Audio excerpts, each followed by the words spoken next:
it's time for those most famous words in motorsports. Drivers, start your engines!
Conti comes up at a corner number 4 in the checkered flag. He wins his first NASCAR iRacing.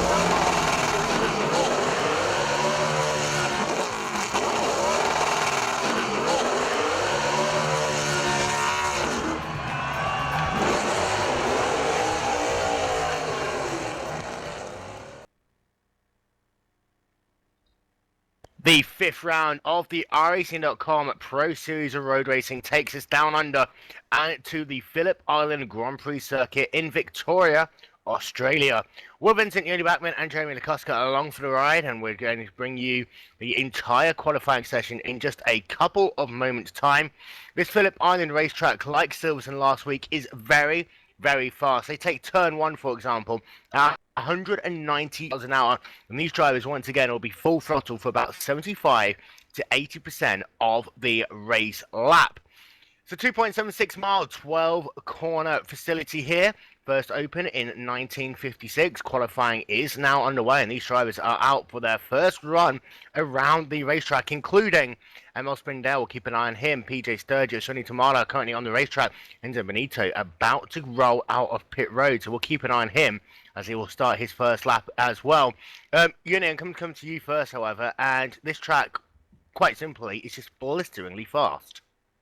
Yeah, it is, and we've used to seeing tons and tons of drafting around here. It's one of the rare tracks where you can really set your drafting 7th gear really high. We've seen like drivers hitting speeds up to like I think it was 300 and close to 330 kilometers an hour at the end of the main straightaway with Jason Lovett, I think it was, who had the super high 7th gear, and it did not reach the limiter when he had proper drafting on the main stretch. So yeah, we're gonna definitely see some fast-paced action here.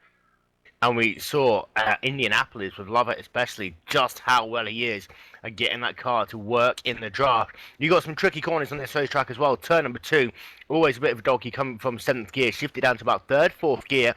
Really have to power out of that corner to get a run down the back straightaway. The tight corner, the hairpin, turn number 4, really got to get a good run out of that. Turn number 5, you come up the hill, you get good acceleration out of that, but it is, of course, that fabled turn number 10, where these drivers really have to be on it, and you'll see a lot of qualifying laps ruined just by pushing it a tiny bit too far. They come down a hill while someone's brake, flick it to the right hand side. The curb on the outside line just has no grip on it at all. We'll run through that a little bit on our pre-race show a little bit more, as you see now live pictures from Phillip Island Grand Prix circuit. Yoni Tamala currently setting the pace with a time of 1 minute 7.033.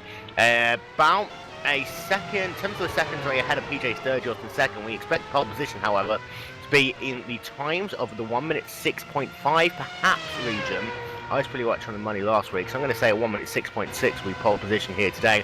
Enzo Benito currently working his way along the racetrack, and he is going to be setting his first qualifying time very soon, working it down now into that hairpin. He gets the power up, and then he flicks it to the left once again.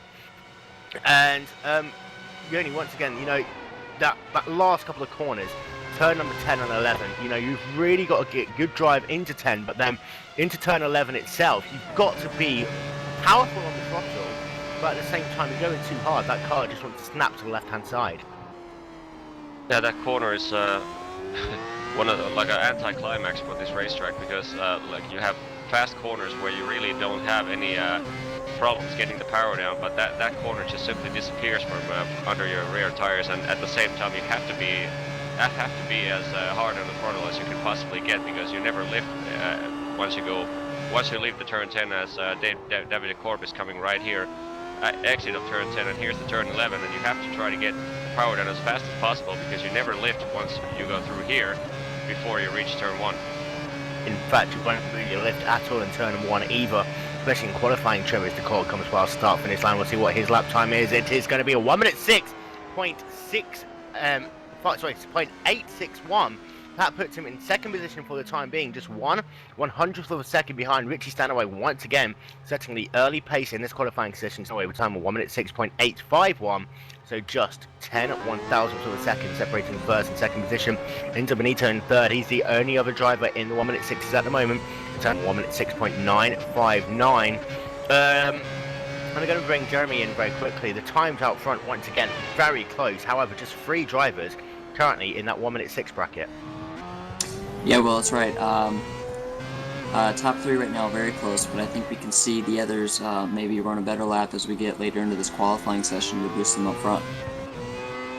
And they're working their way, as I say, qualifying still going on. We've got ourselves about 9 minutes left of qualifying. Dave Geeling is currently on the racetrack, has his Paul Ilbrink, Yudai Narumi, Fabio De Carmo, Thiago Alfaro. He's just come past start finish line, and he does not improve that qualifying time. He's going to do his final qualifying lap this time around. Christian Lorente just spinning that car in the 68 Nexus Esports car, coming out of turn number 2, just catching the curb on the inside, which unsettled the car. He caught then the grass, just ever so slightly in the right hand side, coming out of it, and that put him spinning around in circles. We're having a look on board now with Pedersen, Jesper Pedersen in the 80 car.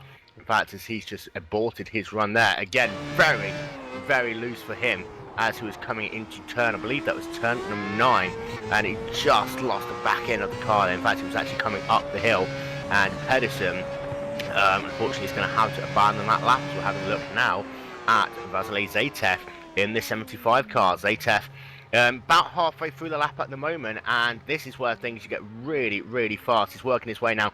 I call it back last corner, but this is the last corner here. Now he'll come past the start-finish line, and he does a lap that wasn't really any faster, Yoni. Yeah, it wasn't, and well, it only takes a fraction of it. You can't even really.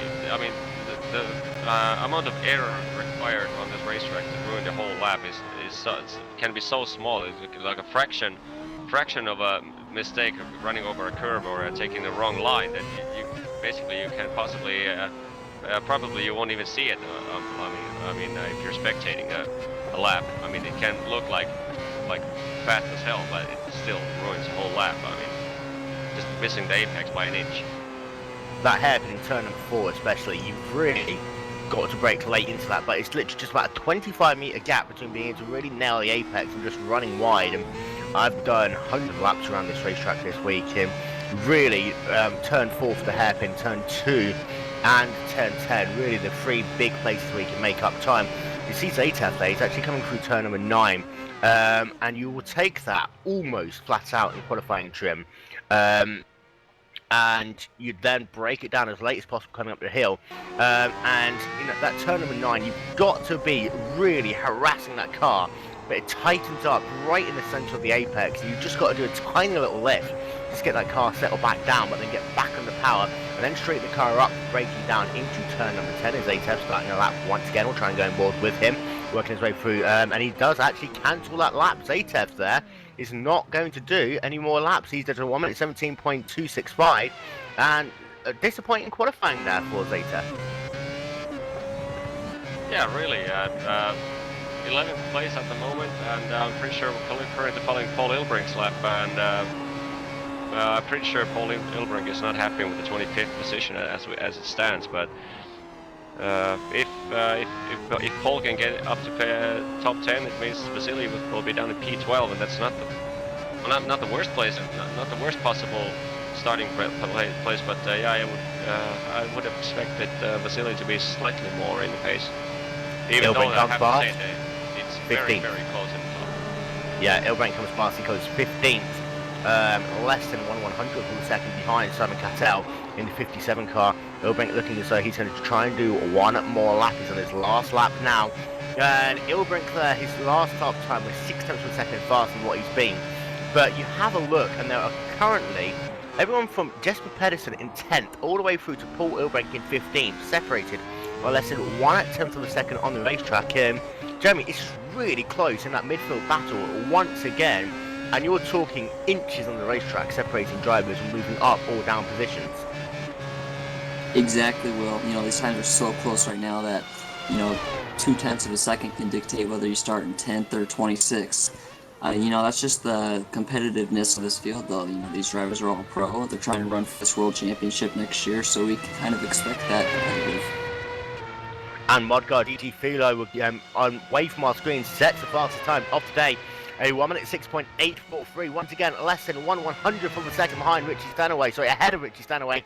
Ilbrink comes past the line. He goes slower that last lap, so he will start this race currently in the 15th position. But Modgar DG Philo, 1 minute 6.843. Currently the fastest guy on the racetrack. We are waiting for Uusi-Jaakkola to see whether he can improve on that. He's working his way now into turn number 11. Nice run out of there. He'll use that exit curb as much as possible. Now bring it all the way to the left-hand side. Shortest way possible to come out of turn number 12. He comes past the stripe, and what's it going to be for Jaakkola? It is a 1 minute 6.888. He goes 5th at the moment. Yudai Narumi sneaks up there as well. But Jaakkola has got himself one more run. But we've still got ourselves, only now 6 drivers out front, separated by less than 15/100ths of a second in that battle for pole position. Yeah, this is just ridiculously close. I mean, I have to check that. I have to check the gaps, but I mean, it's not that often we see this close in the top. I mean, a few hundreds between the first top 5. Am I looking right? Top 5 separated by 0.05 of a second. So yeah, it's crazy. Yeah, it's crazy because that's basically going exiting the corner and going on the throttle just inch too late, and that's 0.05 of a second. So currently it is Modgar DG Philo with a time of 1 minute 6.843. It is just 8/1000ths of a second back to Richie Stanaway. In second position, it's David Corpse, a further 1/100th of a second behind in the 3rd position. Surprisingly enough, it is 24/1000ths of a second, so the biggest gap in the top 5 then to Yudai Narumi. He's starting in 4th, and then Uusi-Jaakkola. We'll see whether he does one more run. He's got the time to do so. He is currently sat in the 5th position, a 1 minute 6.888, and indeed, it will have confirmation now. Jaakkola is not going to do another run, so we can almost say now that Modgar DG Philo claiming pole position here at Phillip Island. And you have a look all the way down the field, though. It is one of the tightest grids we have had. In fact, just 1.1 second, and then you add on, 5/100ths of a second? That separates the entire field. So almost the entire field separated by 1 second on the racetrack in Yoni. By far, the closest field we've had all season long. Indeed it is, but it's the nature of Phillip Island. Like you said at the beginning of the broadcast, it's almost mainly flat-out track and lots of sweeping corners. The only problem with the fast corners is that if you get too close to the car in front of you, the dirty air will start punishing you during those fast corners. So will be interesting to see. Those guys are starting in the mid-pack. Will they use a bit of extra wing to get in the front to possibly decrease the effects of the dirty air and just possibly set up passes slightly better, or will it just rely on the base setup? We're surely going to see some long 7th gears in here. Yeah, I'm immediately turning my attention to the 48 car, Jason Lovett. He's qualified down in the 19th position. And just to let all the people watching know, there is no cars on the racetrack. We've got ourselves about 30 seconds until the checkered flag comes out to signify the end of this qualifying session, but with no one likely, in fact, no one's going to be able to get around the racetrack to set another lap. So that is going to be our starting field set for this, the 5th round of the iRacing.com Pro Series of Road Racing. And Modgar DG Philo with a time of 1 minute 6.843 takes pole position from Richie Stanaway. The gap between those two drivers is so close on the racetrack. It is 8/1000ths of a second. David Corpse in 3rd, And then we've got Yudai Narumi in 4th, Aleski Uusi-Jaakkola in the 5th position, Enzo Benito in 6th, Yoni Tamala in the 7th position, Dave Geelink in 8th as the checkered flag now indeed does wave.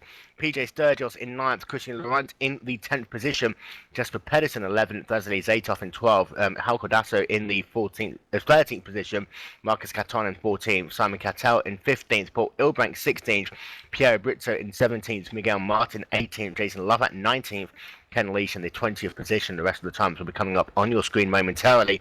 And quite simply, Yoni, the key things of this race are going to have to be the start, how well you can draft, and pit stops. Simple as that.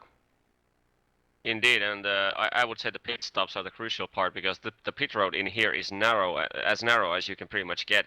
But not only that, but there's a the exit is narrow, and there's a tight corner at the exit of the pit road, and there's also a tight kink in the entry road. And once you come out of the kink with these cars, you really have to, if you want to be like, if you're involved in a close battle, you really have to flat out that corner, or almost flat out, and then you have to hit the brakes hard in order to save it, not getting the speeding in the pit lane. And we've seen through the regular Grand Prix series, we've seen almost in every single race somebody either getting a pit lane speeding penalty, or then just clipping the kink just like a millisecond, and it causes the car to go spinning.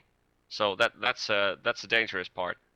Yeah, pit road exit, we'll talk about that in a couple of moments' time. That is really going to be a key area of the racetrack to look at here today.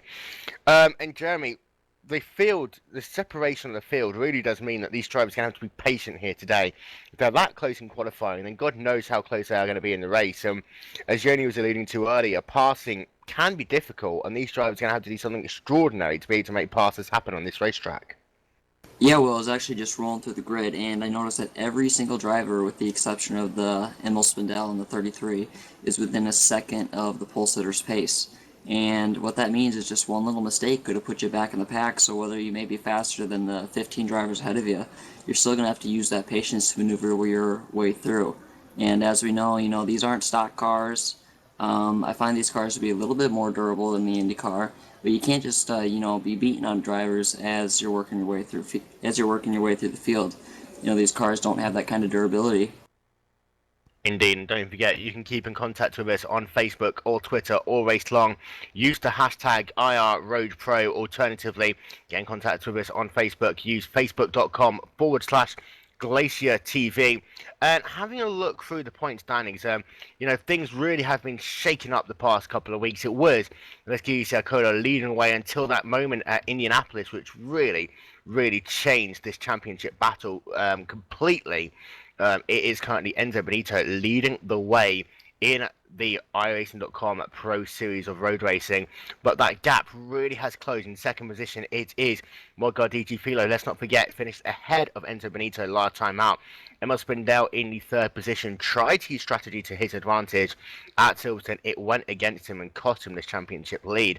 David Corbs in fourth and Richie Stanaway in the fifth position. And Yoni, right now we can say that because we can discount Jaakkola knowing that he's only running part-time now for the rest of the season, we've got 5 drivers who can still go for this championship.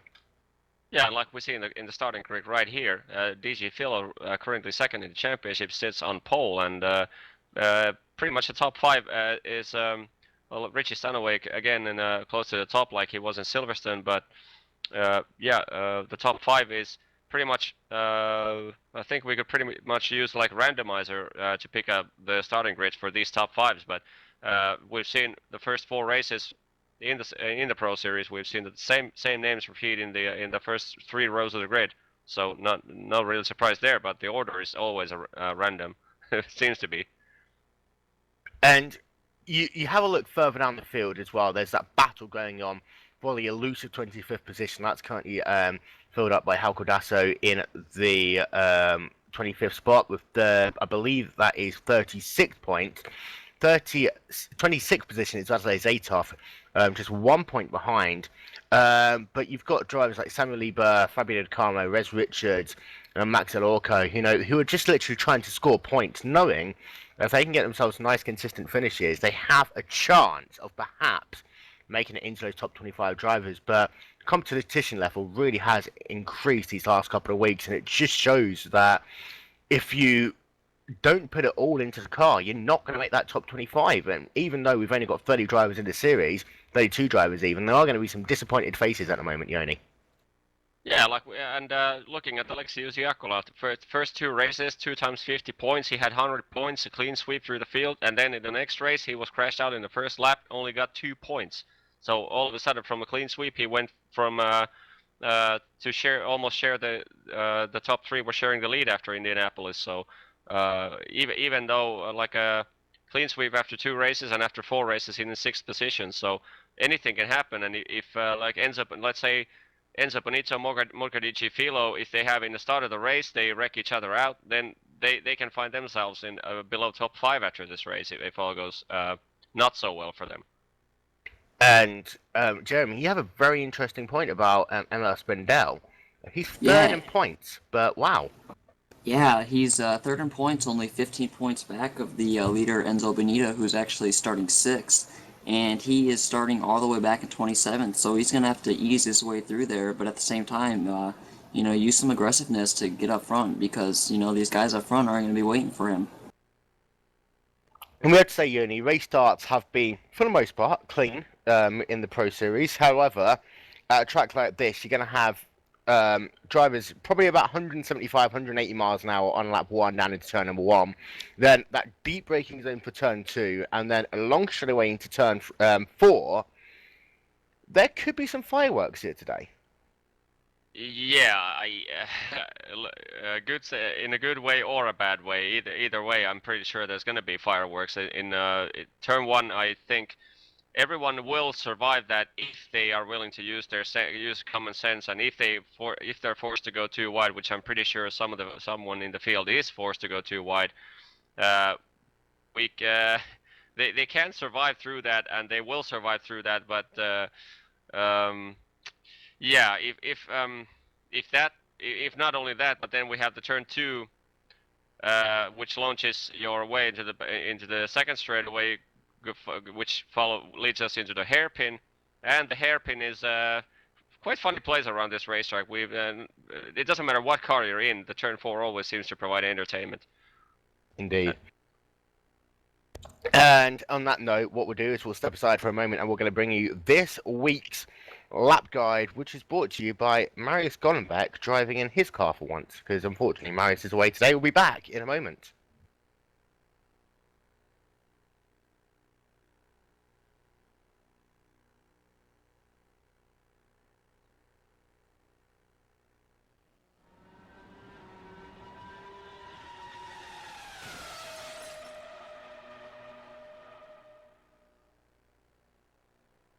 Working a lap on board of Marius Golombeck as he comes past the start-finish line here at Phillip Island. You see a car coming onto the racetrack there on the left-hand side, a very fast pit exit. Marius Golombeck, meanwhile, 190 miles an hour coming down into turn number 1. He'll shift that car down into 3rd gear. A little bit of oversteer there as he comes down into turn number 2, building up the speed. Once again, a very fast racetrack here as he flicks it to the left-hand side now. Coming down into the airpin, brake as late as possible here, all the way down into 1st gear.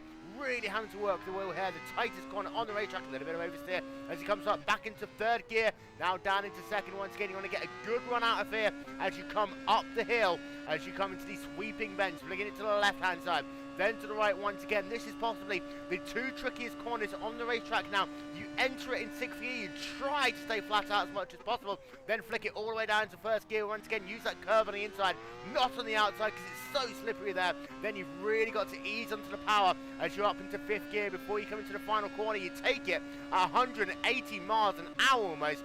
6th gear, then 7th for Marius Golombeck as he comes past the start-finish line, and that is a lap in the eyes of him here at Phillip Island.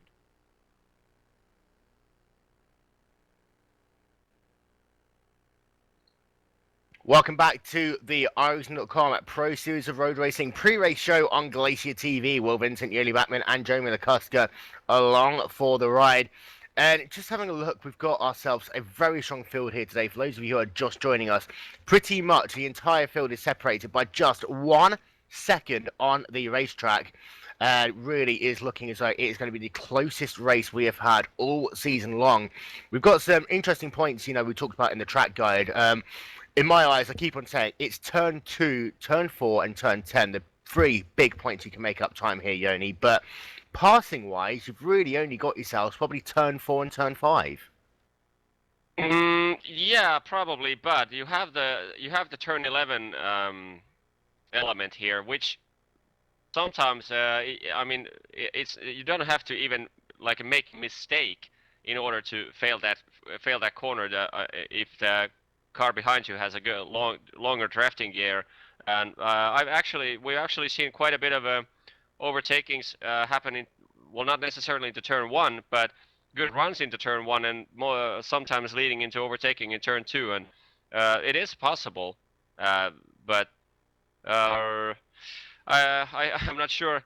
I've watched quite a bit of Phillip Island fights with the Formula 1 car, and I'm not sure which corner I've seen more overtakings down in the turn 4 or turn 1 and 2. I mean, it doesn't necessarily have to be only 1 or 2, but usually it's a combination of those. But yeah, you try and line up side by side down the front straight away. If you have to work the outside line, then you'd have the inside line to turn 2. So you have to be very brave on the outside of turn number 1. Turn 11 for me is a bit like Laguna Seca. You can make a pass there the same way you can make a pass into the corkscrew, but you've got to be so careful to do so. The track just falls away, and the fact that you're going to turn 10 pretty much single file, it is a one groove corner. You've really got to be careful not to run into the back of them. You've got to just flick to the right hand side at the very last moment. Pit road as well, you've talked about it a little bit already. The way in, number of drivers perhaps going to get speeding penalties, but the pit exit, you're going to be doing about 180 miles an hour. There's going to be a car on your right hand side doing 190 miles an hour, and you meet at the fastest corner of the racetrack.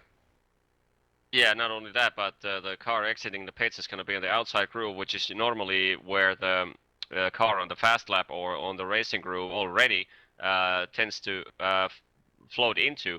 So these guys really have to use the indicators and use the spotters to help noticing that if there's a cars approaching there, you really have to be cautious, especially if there's a close situation where the guy exiting the pits gets first into turn 1, because he has to. Well, I'm not actually sure if he has to lift slightly to get out of the pits, out of the last kink, but still he is approaching slower, and he's using a sort of a wrong line into turn 1, so he has to be like under pace compared to the guy on the track already. So that's going to be a dangerous factor if there's a close battle. You can take it flat out. However, there's that bump also right on one of the lines. So if you just turn the car a little bit too much, you catch this horrible bump and you just want to spear the car into the wall. And if there's cars coming, the recipe for carnage. We'll be going green flag racing in less than 10 minutes time in a moment. In the meantime, we'll be back after this message from Protoice.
So welcome back to Phillip Island. We will be going green flag racing in less than 5 minutes time. You are listening to the iRacing.com Pro Series of Road Racing pre-race show on Glacier TV. Will Vincent, Yoni Backman and Jamie Lakuska along for the ride. We're going to have 27 drivers who've set a qualifying time today. We believe Rez Richards is going to make the race, but of course he hasn't set himself a qualifying time. And to talk about Richards very quickly, Yoni, one of those drivers is just looking to try and get enough points to make pro, but it worked at the start of the season, and as the competition's kind of increased, he's finding it more and more difficult to get the points he needs. Yeah, besides, now that the people have really realized how important it is to finish the races instead of taking stupid risks and wrecking a car off in the first corners, the racing has become so clean that we rarely seen wrecks. I mean, how many we saw at Silverstone? About outside of that last corner, last lap carnage, I think it was 3 DNFs.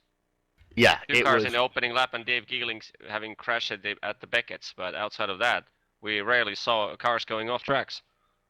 Yeah, that was a weird crash as well, the one down at Beckett's. I still have no idea what happened. Must have been some form of steering suspension failure in relation to that. But I say we'll be bringing you live pictures from Phillip Island Circuit in about a minute and a half's time. 69 laps is the race distance here today. We'll be looking for probably a 2-stop race as far as what we're aware of. These tyres, again, with a fast racetrack, means that they do kind of burn off after a while. But Spindel, starting all the way from the middle of the field, he's going to have to, like Silverstone, use a very, very aggressive strategy. I'm wondering if he can actually try and do it in a 3-stop race here. Good point. I honestly don't have the slightest idea about the strategy for this track. I mean, it can basically be anything, but the more fuel you take, the slower you're going to be on the straight. So, yeah, definitely, I would say that nobody is going for a one-stop race. It's simply going to be too slow on the straightaways. But as for 2 or 3 stops, I'd say it depends widely on how your start of the race is going to be. If you get into clean air, 3 stops it can be faster. But for Spindel, he's going to have to gain a lot of positions very quickly. The driver is currently on their warm-up. We've got about 3 minutes left until the checkered flag flies for the end of this warm-up session, and the cars will make themselves onto the grid for 69 laps of race. Jason Lover is really already trying to use that draft gear. We're going to keep an eye on him in this warm-up session a little bit. There's David Corpser getting very loose off the exit of turn number 2. I'm just trying to figure out what actually happened to him. I think he just tried doing a test start, and that car just snapped on him.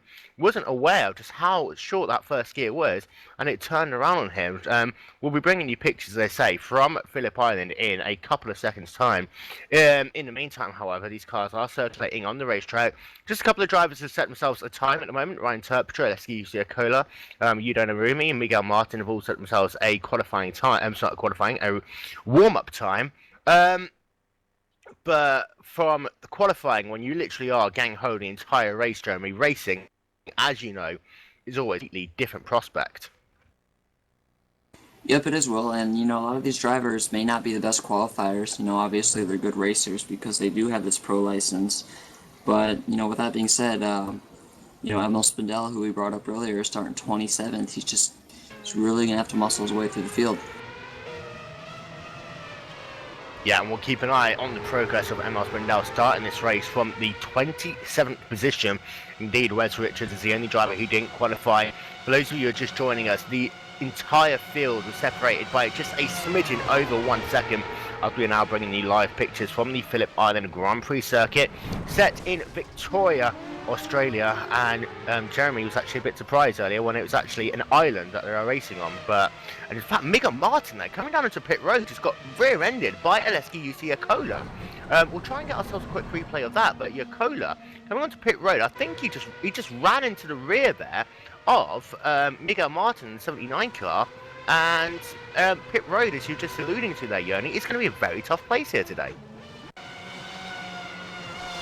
Yeah, it's surely going to be not only if guys are following closely each other, and the dangerous part is that once you, by the way, looking at the replay of the pit entry right now, should be seeing it right now. But yeah, if you're following closely into the pits and the guy in front just just wants to take it. Yeah, like we saw right here, Alexei did the extreme braking there, like the really fast guys should be doing if they plan on winning the race.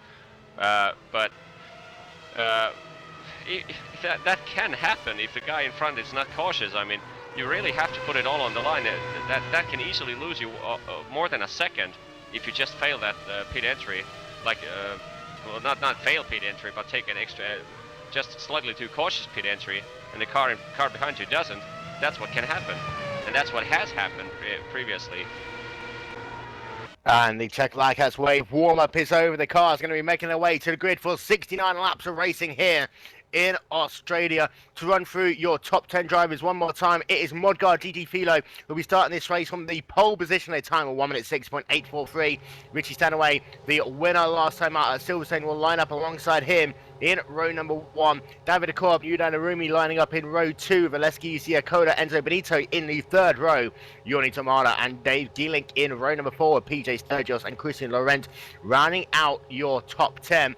We're going to go green racing in less than 45 seconds time. 69 laps around this racetrack, and it is going to be incredibly interesting to see what will happen at the start of this race. Will Philo get one of his good starts and be able to pull out to the lead once again? Will Stanaway be able to try and take the lead on that run down into turn number 2? Will ML Spindel be able to get his way through the field? Will drivers like Enzo Benito and Uusi-Jaakkola be able to get away? So we're green already here at Phillip Island, and it's been a great start by Richie Stanaway. They're going to be 2 Yeah, huge start from Alexei. Huge start from Alexei. Out of 5th position, almost. If Stanaway hadn't blocked that, he would have probably been in 2nd position already. Yeah, and it's going to be down into turn number 2. It looks like Philo will just be able to keep the run, but they're still too wide there. Stanaway almost clipping the left rear tyre of Philo, so working it now down the hill into turn number 4. But a great start by Jaakkola. Stanaway there, a little bit wiggly now as he's trying to look down to the outside, so coming into turn number 4. Jaakkola down to the inside. He's going to try and take that position away, and indeed he does so as they're working their way into turn number 5. A great start by Jaakkola, already up into the 2nd position. And Stanaway's down into 3rd. Benito's going to get a couple of positions, but a great start by Jaakkola there. Yeah, talk about a Cinderella story here. That's probably the best start, the best 4 corners I've ever seen in Formula 1. That was just ridiculous. Yeah, that was just utterly, and that was just crazy. Nothing else you could say by that. And now Jaakkola is hunting down Modgar DG Philo, who's going to put our first lap in the books. We'll get confirmation of the order as they come past the start finish line. Lap number 1 of 69 is now scored complete, and it is Modgar DG Philo leading the way now from Uusi-Jaakkola up into the 2nd position. In fact, he's looking out to the outside to come down into turn number 1. He needs to get the good draft there. He has to draft Philo, able to cut him off. They're working their way down into turn number 2. But Philo under a ton of pressure already early on in this race from Jaakkola. Stanaway's in 3rd, Benito 4th, the Corbs in 5th, Tamara in 6th, Yudai Narumi in the 7th position, Dave Gielink in 8th, and Marcus Caton in 9th. So off running out your top 10 as Narumi's looking out to the outside to come down into turn number 4. He's going to go wide, however. Narumi's going to spin that car around, and he's going to lose himself all sorts of positions. He's going to have to try to get that car pointing in the right direction once again. Narumi tried to make the mark on the outside line, didn't manage to make it happen, and he is now all the way down into the 20th position on the racetrack. Yeah, that's exactly what can happen if you just fail the corner just slightly. You don't. I mean, it can be your own mistake. It can be a slight push. Just go slightly wide, touch the grass on the entry, exit, you name it, and that's what can happen. And that's what has happened previously. And I don't think Yudai is going to be the last one to be the turn 4 victim. As I think it was a PJ's. Christian Lorente did a funny line in the turn 10 there. He just went over the inside grass. I don't know what happened there. Yeah, crazy move there. I have no idea what happened. Oh no! Jaakola's off, and it was down into turn number 1. Jaakkola was on the outside line once again, just got touched there by the left front end plate. He's spinning all the way around the racetrack. He shouldn't have avoided too much damage. He is back onto the racetrack. He's going to be passed by so many drivers struggling to get that car back on. Jaakkola trying to go for glory down in turn number 1 once again. We talked about how you have to really push the outside line. Jaakola's all the way now down into the last position almost. He's got Wes Richards ahead of him, so he's actually in the 25th spot. But Jaakkola is now going to have to work his way through the field. I'm having a look, he's got himself a little bit of wing damage. Apart from that, he might have actually escaped too much further damage there. But Jaakkola now down into the last pretty much position. And Emil Spindel is up into 12th. Yeah, and looking at the replay right now of the Alexis incident, and it looked a lot like lag contact to me. I mean, there was huge gap between the cars, at least in my eyes, and they just that was the power of the drafting 7th gear, as I was talking about. And Alexi really has the 7th gear set up to his likings, but yeah, there was no contact whatsoever. That was a lag. And Jeremy, you've been having a look at Spindel. He's opened out into the 10th position. Yeah, Spindel started 27th, and just after 3 laps, he's moved up 17 spots. That is just incredible, and what a run by him. It's been a blast watching him. I can't wait to see him continue to march through the field. And he's got Paul Ilbrink ahead of him in the 74 car as they're working their way down to turn number 4 once again. Ilbrink had some great passes at Silverstone. Remember that outside pass as they work their way down the hangar straight away into Stoke Corner, while this time Spindel is going to be the one hand to make the big bold manoeuvres on Paul Ilbrink as he's now sat in the 10th position. We're on board of him as he's working his way. I call it a back runaway. It's not really. He's twists and turns all over the place. Now into turn number 10. Will come up that hill, break as late as possible. But now it looks as though Spindel's kind of around cars with a similar speed to him. He's struggling a little bit to get that draft working. He needs a good run out of this, the final quantum. You see him go a little bit wide there so we can get a nicer run of exit. He can now get this draft to come down the start, finish straight. Keep an eye on the top speeds, and already Spindel is up to 191, 92, 93, 94 miles an hour for Spindel. He's going to try and look to the outside lines to come down into turn number 1. He's going to have to see if he can get down to the left-hand side. He's not going to be close enough, but just as you've been saying, Yoni, that draft, really, with that toe as well, don't forget that you get the free kind of speed as well down the front straightaway. These cars are just flying. Yeah, and this track, especially out of all the tracks, they got too wide into the braking zone. Both it's just kicking up dust a little bit, and Spindel in the outside now. There. He's gonna make it. He's going to the wall. I can't believe this. And he's going to get back on. He only got himself a little bit of damage there. I'm having a look at his side pod. He might have a little bit of side pod damage. You see there, he's struggling to get that car back onto the racetrack. But Spindel is going to have to do it all over again. He was on the outside line there of Paul Ilbrink. And it just looks as though they came the slightest together there. But Spindel, that car into the wall. And Spindel is going to have to do all of that work once again in that 33 car. He is now down behind Thiago Alfaro. So he's down in the 21st position on the racetrack, and we'll see whether he brings that car onto pit road, as in fact he does this time. So Spindel there, that's just a tragedy of errors there for him, and nothing he could have done about that. Yeah, he absolutely had to come in well. He's got a lot of front wing damage, and there's no way he could keep up the pace if he tried to stay out like that. So the 33 car bringing it onto pit road. He will have to really now do some form of alternative strategy. We'll see how long he stays in his pit box. He's getting himself a new front wing. He's back out already. It's actually a very fast stop for him. Perhaps he's going to really try and do one of these aggressive free stop strategies. It is still Modgar DG Philo out front, however. The gap between himself and Richie Stanaway is 8 tenths of a second on the racetrack. Enzo Benito in 3rd. David Corps in the 4th position. Yorni Tamara rounding out your top 5. And I have to say out front, Philo has had it all going his way. But Benito and Stanaway looking very close on the racetrack at the moment. Yeah, not only that, but Davide Corp is right behind Enzo Bonito there and just trying to find a good place to draft. And if he has the same gear set than Alexi did, I'm pretty sure David will be just as racy in coming out the main straightaway as he can. He's gathering the pace, the gap right here, but manages to get down to 0.2 of a second before turn 1, but not close enough. But let's see if he can cut the turn 2 to get a good launch out of here. Yeah, working our way down into turn number 3 now, once again, and no, not quite close enough for him.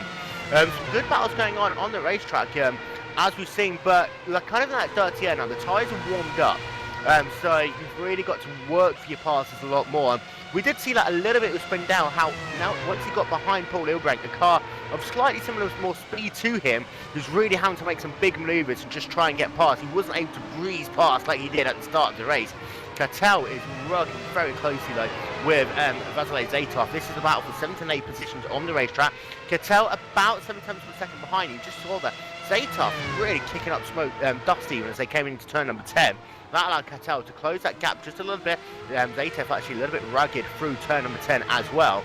But that whole effect of the dirty air actually can help you in turn number 11, because it just means that you can get onto the power a little bit more aggressively with that car not wanting to slap to the left as much.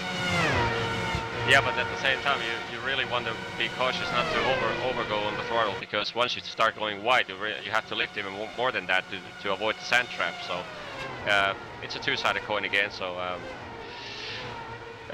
yeah, it's also a matter of it looked to me like I mean, Alexei, before that incident in turn 1, it clearly looked to me like Alexei had set up his car so that he had to stay in the dirty air for quite a bit of time, and I don't think he anticipated that kind of a launch out of the line. But yeah, like we saw there, he had set up his car perfectly to be able to stick with the dirty air.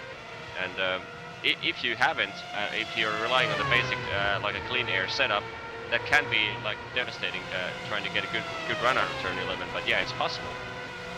And we'll give you some replays of the start of the race and that moment with Jaakkola and Spindel in a couple of moments' time. It is Philo out front, that gap just closing a little bit as they come past the start-finish line. We'll see what it is. It was just under 8 seconds per second as they come past the line once again. This time by, it's actually back up to 9.5. I'm sorry, 95 100ths of a second, sorry, between first and second position. Enzo Benito dropping back a little bit as well in that third position. Under a bit of pressure from Davide Korps in the fourth spot. Yoni Tamada rounding out your top 5 to check in with Emil Spindel. He's 48 seconds behind the race leader. That last lap he did a 1 minute 8.809, so almost comparable to what he was doing at the start of the race. I'm going to have to keep an eye on him, however, as he goes a little bit wide actually in turn 10, so there's still some damage in my eyes on that race car as Spindel is struggling a little bit through turn number 10. Nicely onto the power, however, as he comes down into turn number 12. So we'll get an update on his last lap as he comes past the start-finish line once again. Jaakkola, he actually set his fastest lap of the race a couple of laps ago, a 1 minute 7.870 as he comes past the start-finish line again. Jaakkola able to do a 1 minute 7.9 and Spindel a 1 minute 8.1. So their cars are damaged, but not too much, Jeremy, and they're looking as though they can still both carry on.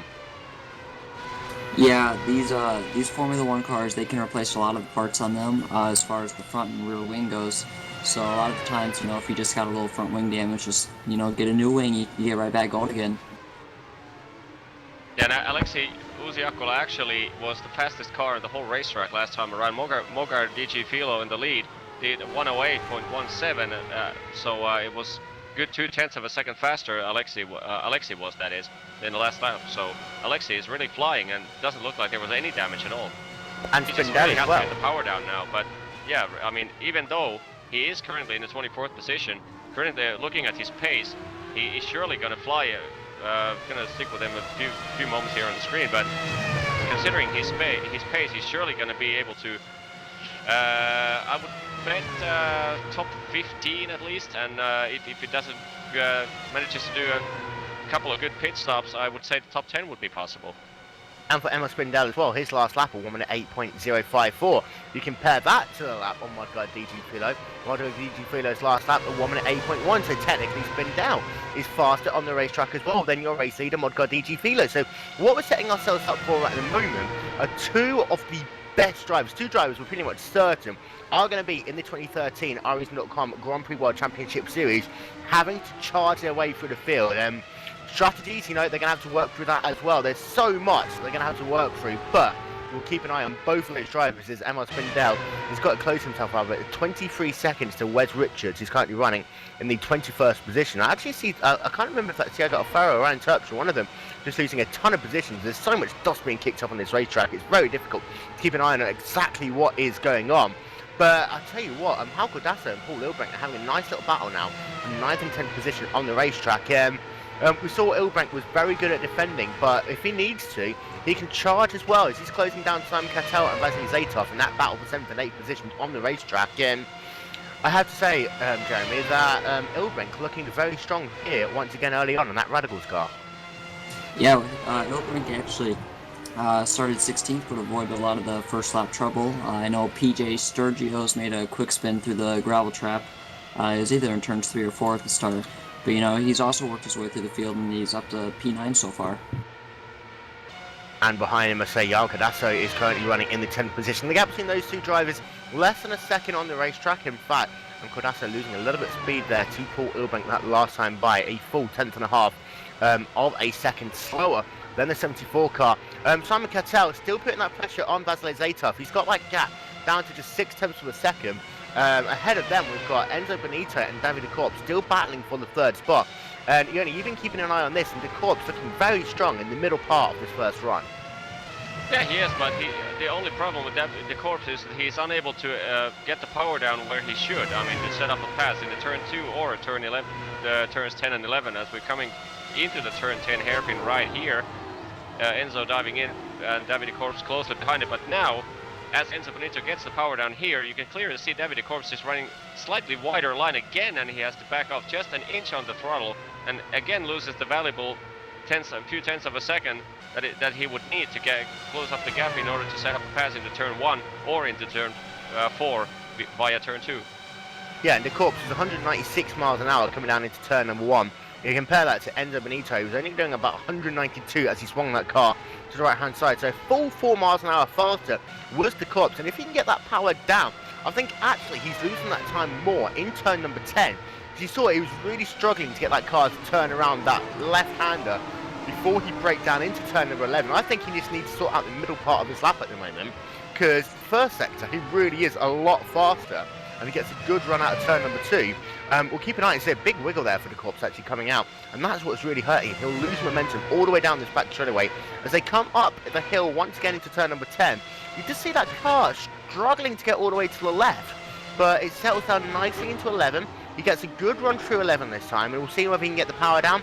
Struggling a little bit on the power, Yoni, so you are right, he really just needs to try and figure out if he can get the power on a little bit better. It's not like that car slip sliding around. Yeah, that turn 10 is really costing him dearly, and like again, he is in the draft, so he does gain top line speed, and he is grabbing a tenth or two from the main straightaway, but he's still way too far behind to even think about setting up a pass into turn 4 here.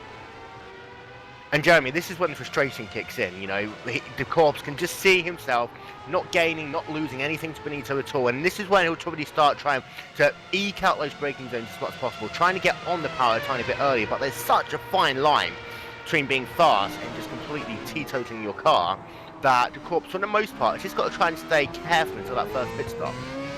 Yeah, Will, the frustration levels are definitely getting high. I'm a driver, I've been in this position before.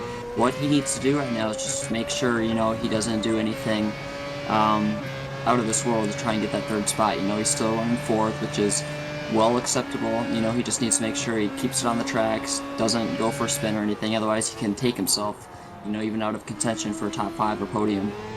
And just having a look on board there with Simon Caton in the 8th position, trying still to work on Vasily Zaitsev in that battle for the 7th spot. And Caton, he has had himself a good run so far in this race. They come past the start finish line again. Looking as though Caton's got himself a much better draft this time by. Already up to 197 miles an hour, just touching 197. You can just see how much he closes, but then has to lift out the gas a little bit into turn number 1.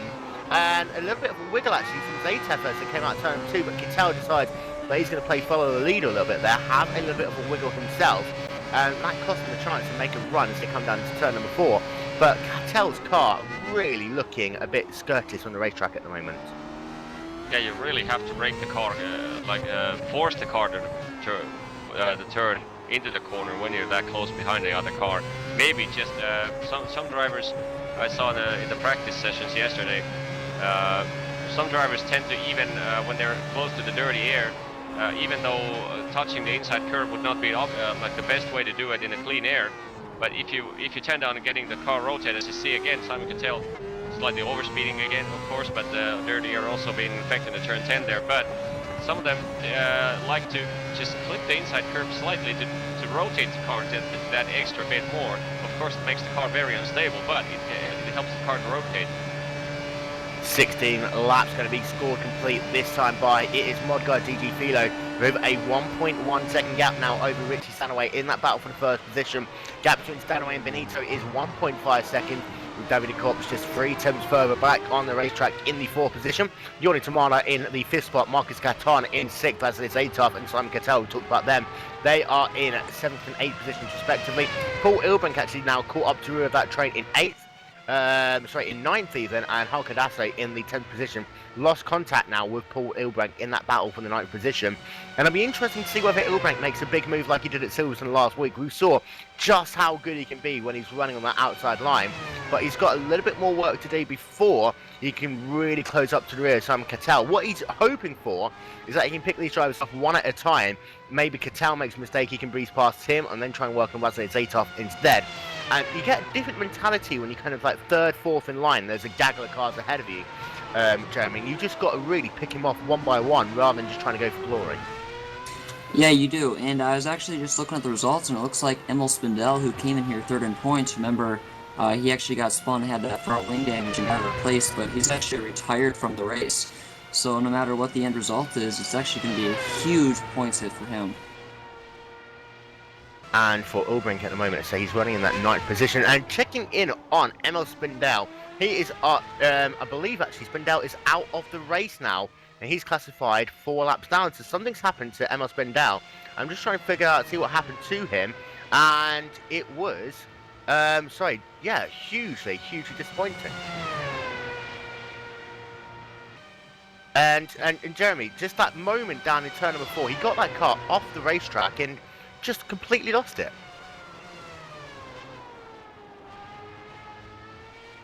Yep, he sure did.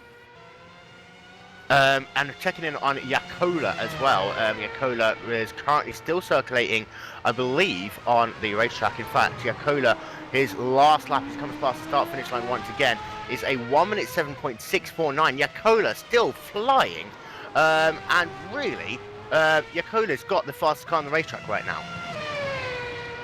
Yeah, he is, and will be interesting to see. I mean, he's surely still a good 10 seconds behind Wes Richards here for the 21st position, but he's lapping. Looking at behind Wes Richards there, he's lapping good 7/10 of a second faster than the next 4 cars. So he still has plenty of laps, 50 laps, and if he keeps this pace up, the top 15, top 10 even is not. It's not an impossibility. I mean, we saw he was looking for the lead of the race. I mean, that just shows you how well his car is set up for this race and how good he can manage his way around this racetrack. So Alexei is not done yet. And he's still got himself 16 seconds to close to Wes Richards. He's kind of half that gap, however, in the last 10 laps or so. He's working his way down into the hairpin once again. And the field's starting to get a little bit more spread out, as we saw at Silverstone. Christian Lorente and Ryan Terpstra are battling for position on the racetrack. This is 18th and 19th position.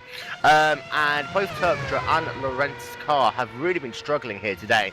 Lorente actually started this race in the 10th position, really has fell back. And Ryan Terpstra is closing down on him at the moment in that battle for the 18th position. And Jeremy, for Lorente, just not a good race for him so far.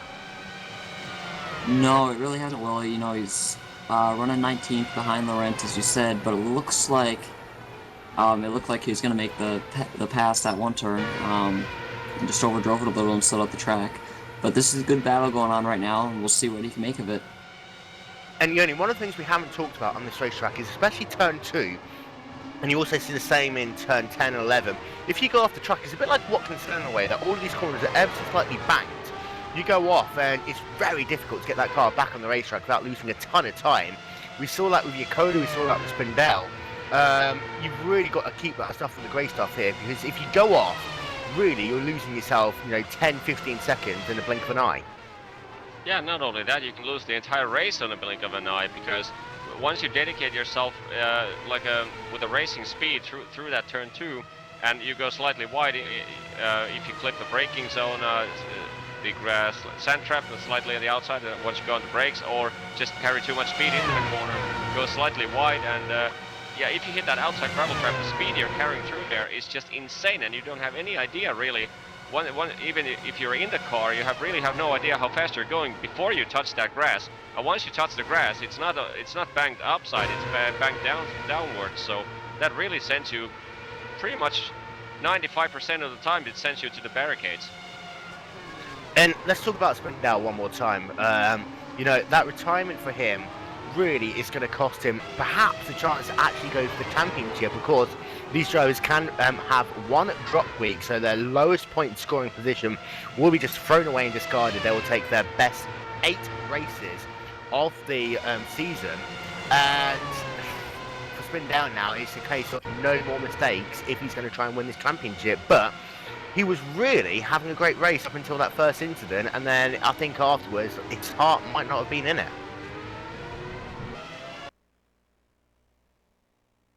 Yeah, just looking at the replay of what happened there, and the bold maneuver going outside of the turn 5 there, and tough to say what really did Spindel just squeeze him a little, squeeze Ilbrink there just tiny bit too much, or did they just both run on road, or they have another lag contact? That's hard to say from that angle, but yeah, that was very, very unfortunate. I was just about to say there once he saw it live that Spindel was going to nail that, and all of a sudden he just found himself in the sand. But yeah, that was, if that had succeeded, that would have been probably a top 3 overtaking of the year for me, what I've seen. Yeah, that would be right up there with Ilbrink's moment at Silverstone, which in my eyes is by far the best overtaking we've seen all season. But Philo's still out front. He is now working on lap number 22 of 69 here. The laps tick off so quickly at this racetrack. The gap is 1.2 seconds now over Richie Stanaway, and both of these, in fact, the top 3 drivers, and Jeremy, you know, they kind of need the points, but they need the consistency as well. And for Philo, this is a really good chance to get himself clearly in that championship picture. Yeah, and I've also... Yeah, I have to say that between, just the Spindel incident, we had numerous viewers requesting a different point of view or a different camera angle, so we're going to show that replay one more time from the on-board view, from the chopper cam view, so you can see the what actually happened. Yeah, go on, Jeremy, sorry about that. Yeah, sorry, I actually noticed the top 4 running right now, which is Phil Hill, Stanaway, Benito, and DeCorps. You know, they're actually 1st, 2nd, 4th, and 5th in points. The exception is obviously Spindel, who came in here 3rd in points. But, you know, consistency is obviously paying off, and it shows why they're top of point standings right now.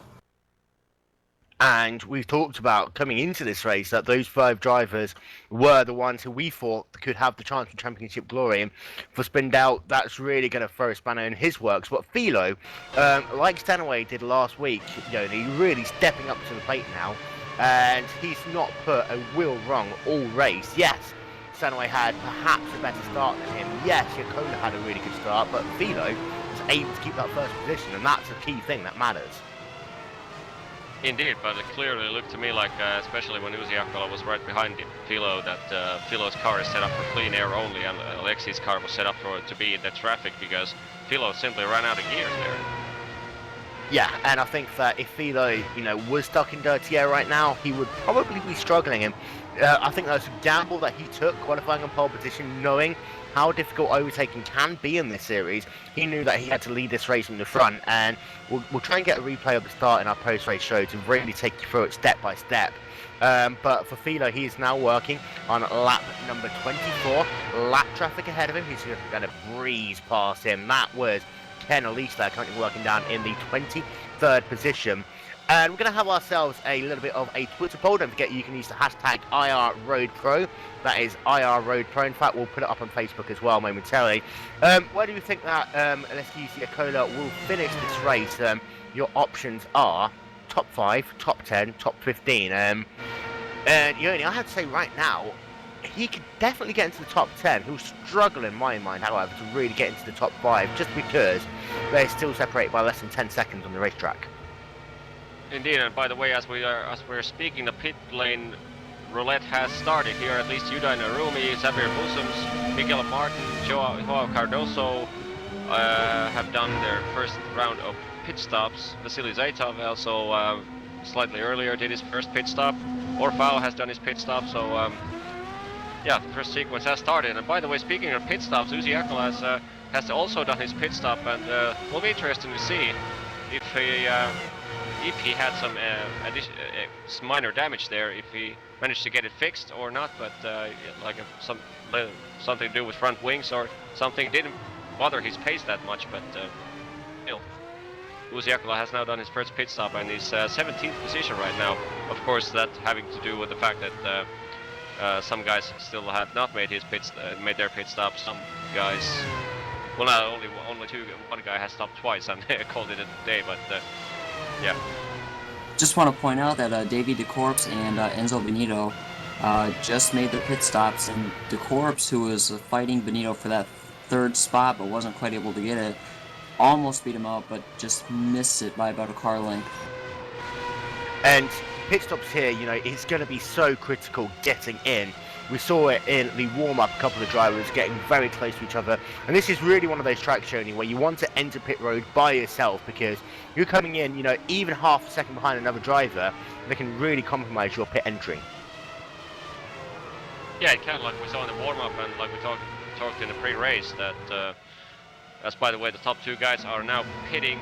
You can have both them on the screen right now. Mogar and Richie are both in the pits and almost side by side there. But yeah, the pit entry is extremely dangerous, as we see the gaps, especially with Stanaway and Philo here. The gaps were extremely close as they were coming in, and if Philo had done the same cautious braking that we saw in the warm-up happen to Alexei Uusi-Jaakkola, Richie could have possibly rear-ended him there.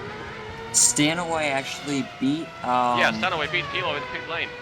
So Stanaway out into the race lead, and Stanaway once again with a great pit stop. We saw this last time out, and Stanaway really is good in his pit box.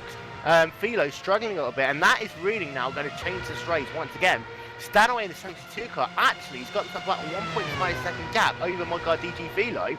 So now, for Stanaway, he's got to try and use this sequence of pit stops to pull out a gap.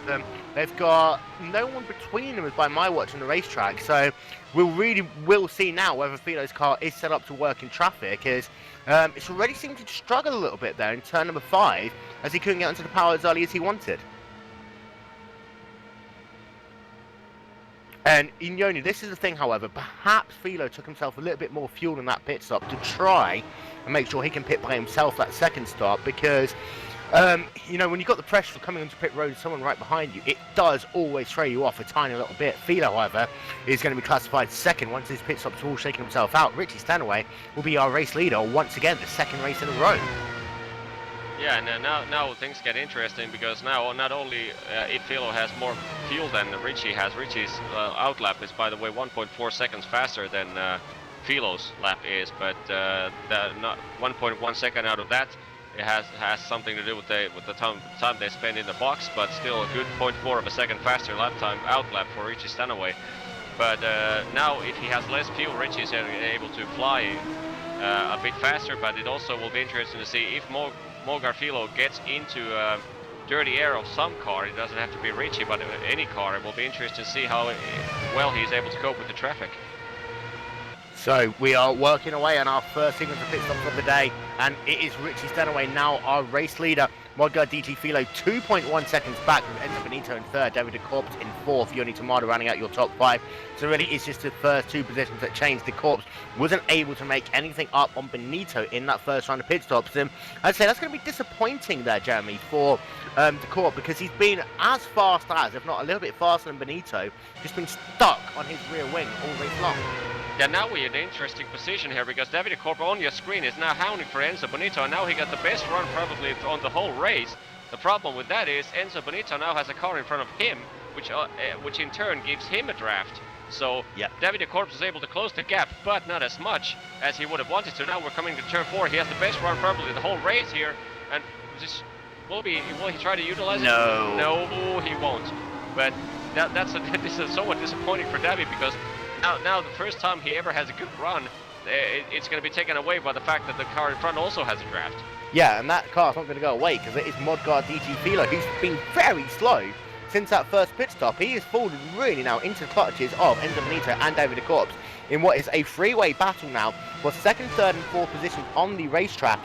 Philo in second, Benito third, but DeCorps very wide there out of turn number 10 in the fourth position, and Yoni Smart is 5 seconds behind this three-car gaggle. But while this is all going on along, Richie Stanaway has increased that gap now to 2.6 seconds. But they come past the line once again.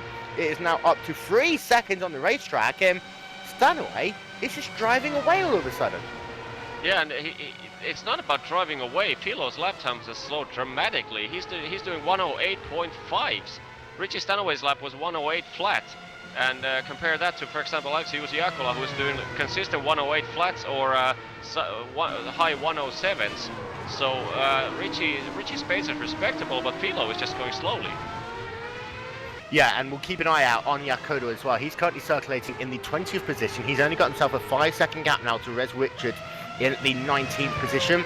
And give it about 5-10 laps time, Jaakola's really going to be in a gaggle of cars. You've got people like Jasper Pedersen, Miguel Martin, Andrea Baldi, Ryan Terpstra, Xavier Busson, who's going to be making life interesting for Jaakkola. His last lap, a 1 minute 8.083. Stanaway's last lap, actually, a 1 minute 8.056. And Stanaway really is actually putting the hammer down, and he is come past start-finish line once again. We'll get confirmation, but as fast as, at this point in time, let's give Jaakkola, who we all said was one of the fastest guys on the racetrack. So Jaakkola, yes, he's powering along, but Stanaway, it's just, I don't know if he's just found a magical 8th gear or something, because Stanaway really is charging.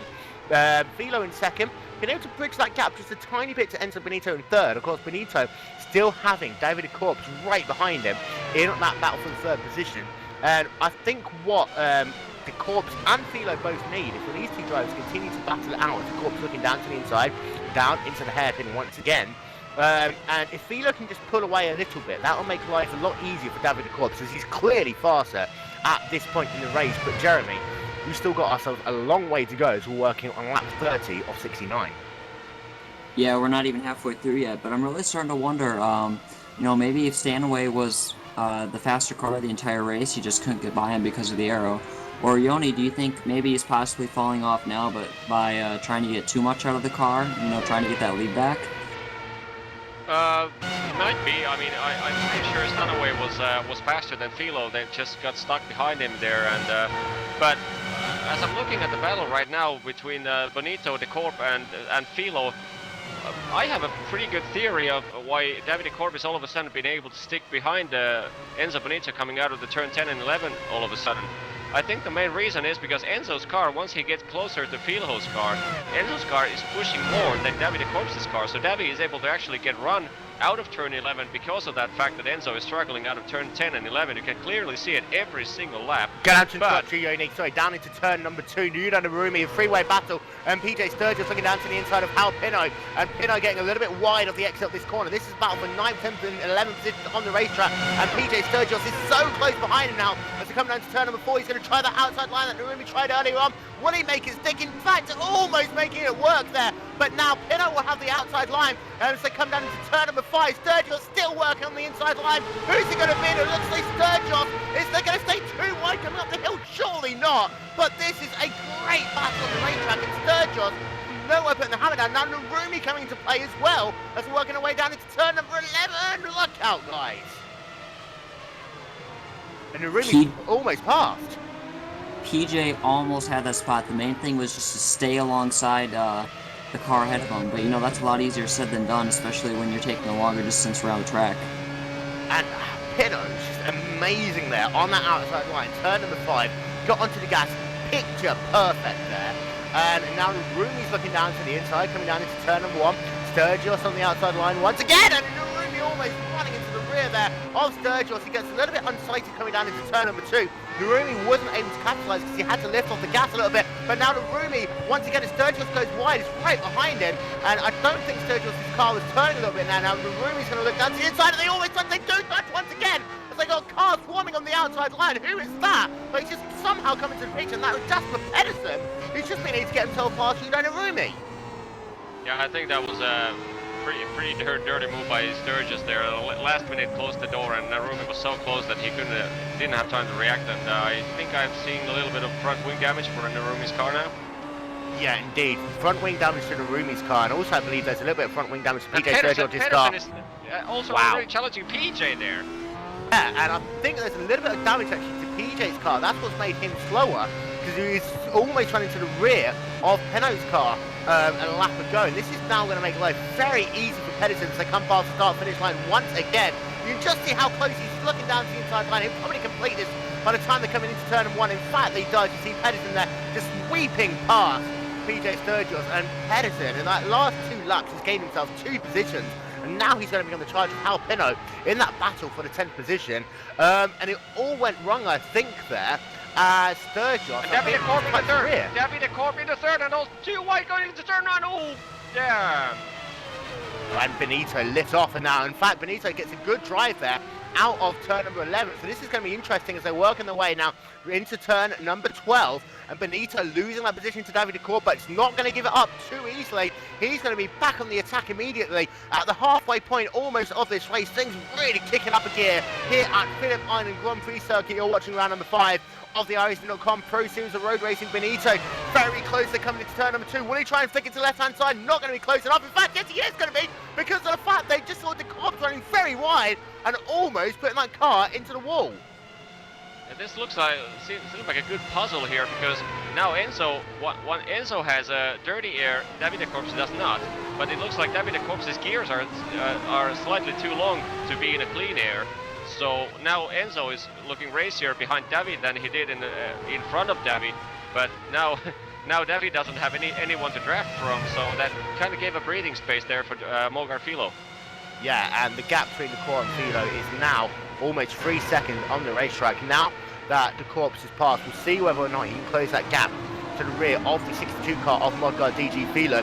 We'll settle it down just for the time being. It is Stanaway out front, Philo second, the Corpse in third, Benito fourth, Tomala in fifth, Caton sixth, Zaytef in seventh, Cordasso in eighth, Paul Ilbank in 9, Halpino running out your top 10. Justin Pedersen 11th, PJ Stergios in 12th, Yudai Narumi in 13th position, Miguel Martin 14th, Andrea Baldi rounding out your top 15. And I think this time Benito wasn't anywhere near close enough on that start-finish line. It actually looks as though Benito actually set his car up with shorter gears, as we expected Philo's car to be.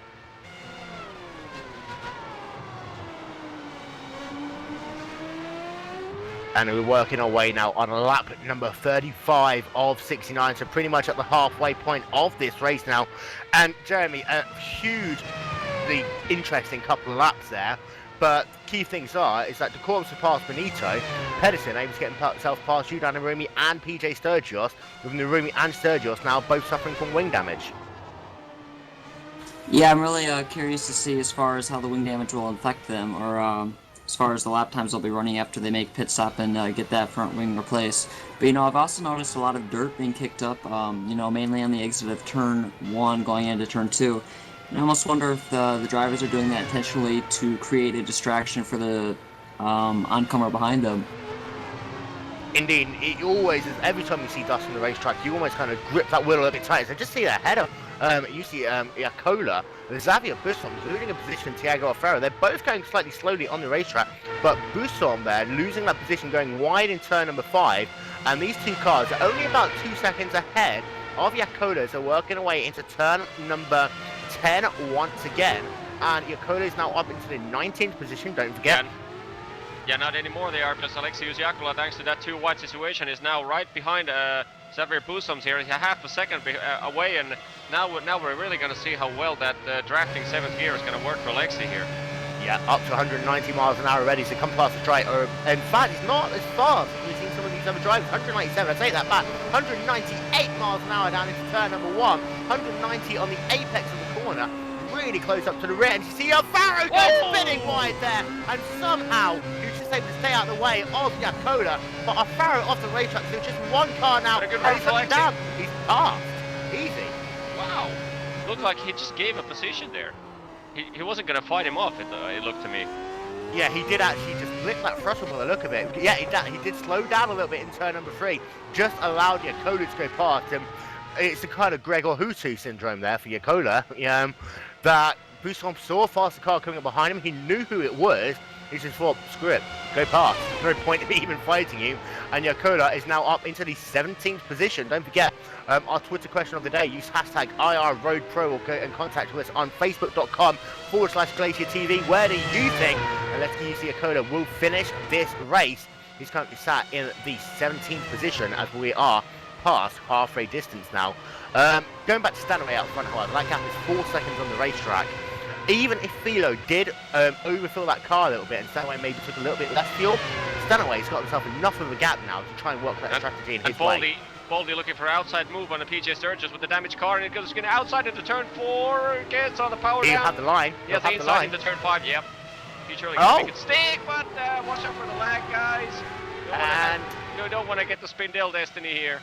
No, and there's still 2 wides to come up the hill, and none of them is lifting off the throttle at all. Baldi's still going to be on the inside coming into turn number 9. He does lift off just a little bit there, and Stergios able to keep that 13th position, but Baldi tried to make it work, and it just shows, just because you have the line into turn number 4, you've got to be so aggressive onto that throttle to try and make it happen. And these cars seem as though they're very squirty in low gears here.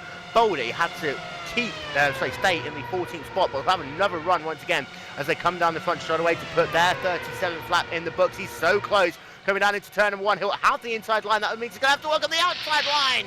So close, and he does complete the pass. Stergios letting him pass there, but they were inches away from disaster.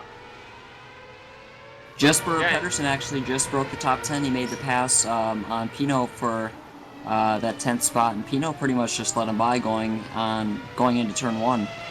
Can someone call these drivers up and tell them they can only have one battle at a time on the racetrack? Because every time there seems to be something interesting going on. There's also these 4 or 5 bikes developing at the same time. Pedersen now up into the top 10.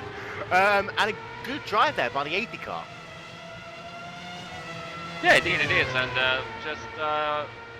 did I remember, am I remembering correctly, or did Peterson have the same kind of all of a sudden, where did he come from situation in Indianapolis? Yeah, he did. Yeah. And he's now up into that top 10. He's got himself out of 5 seconds he needs to close to Paul Ilbrang as he comes past the line once again. Pedersen's lap time, a 1 minute 8.6. Paul Ilbrang's lap time, a 1 minute 8.2. Of course, Pedersen had to make the pass in that last lap, so we'll keep an eye out to see how the story develops, but that gap is about 7 seconds on the racetrack between Ilbrang in 9th and Pedersen in the 10th position. Ahead of them, it looks as though that Zeta's been able to get himself a little bit of clean air all of a sudden. Marcus Caton, however, he is now up into the 6th position. He started this race all the way down in the 14th spot, and Jeremy, a really good drive there by the 64 car. Certainly it is. Working through this field is never easy, especially with the competition level that this Pro Series delivers. So, pretty much any time I think you're running the top 10, you can be proud. Yeah, not only the Pro Series delivers, but I have to say Phillip Island just never keeps disappointing me. I mean, it doesn't matter what car you're bringing around this racetrack. This track always provides stuff. Always does provide interesting, and we talked before we went on air, Yoni, how this could be a very boring race. It looks as though that these drivers have taken matters into their own hands, as we saw at Indianapolis, that draft gear, that 7th gear, and you can use that here in a number of places. You've got that run down in turn number 1 and 2, you've got that run down into turn number 4, and then if you can make it work, and you need to get your 5th, 6th and 7th gears working beautifully, you can have a try into turn number 11 as well. But these drivers seem as though they can run 2 wide out of 5, but one of them always has to relinquish into turn number 9 because it is pretty much single file through there.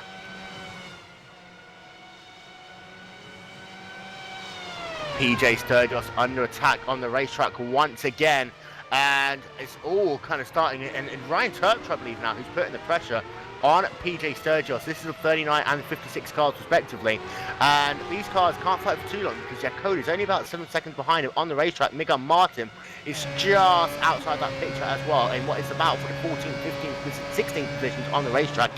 Miguel Martin started this race, we talked about how he had a good start to it, kind of fell away a little bit, but Ryan Terpstra looking very racy. In fact, he almost cut the corner there in turn number 11, and then very slow onto the power. This is going to allow Martin to get a better run as they come into turn number 12. And very evenly separated now, PJ Stergios, Ryan Terpstra and Miguel Martin, Jeremy.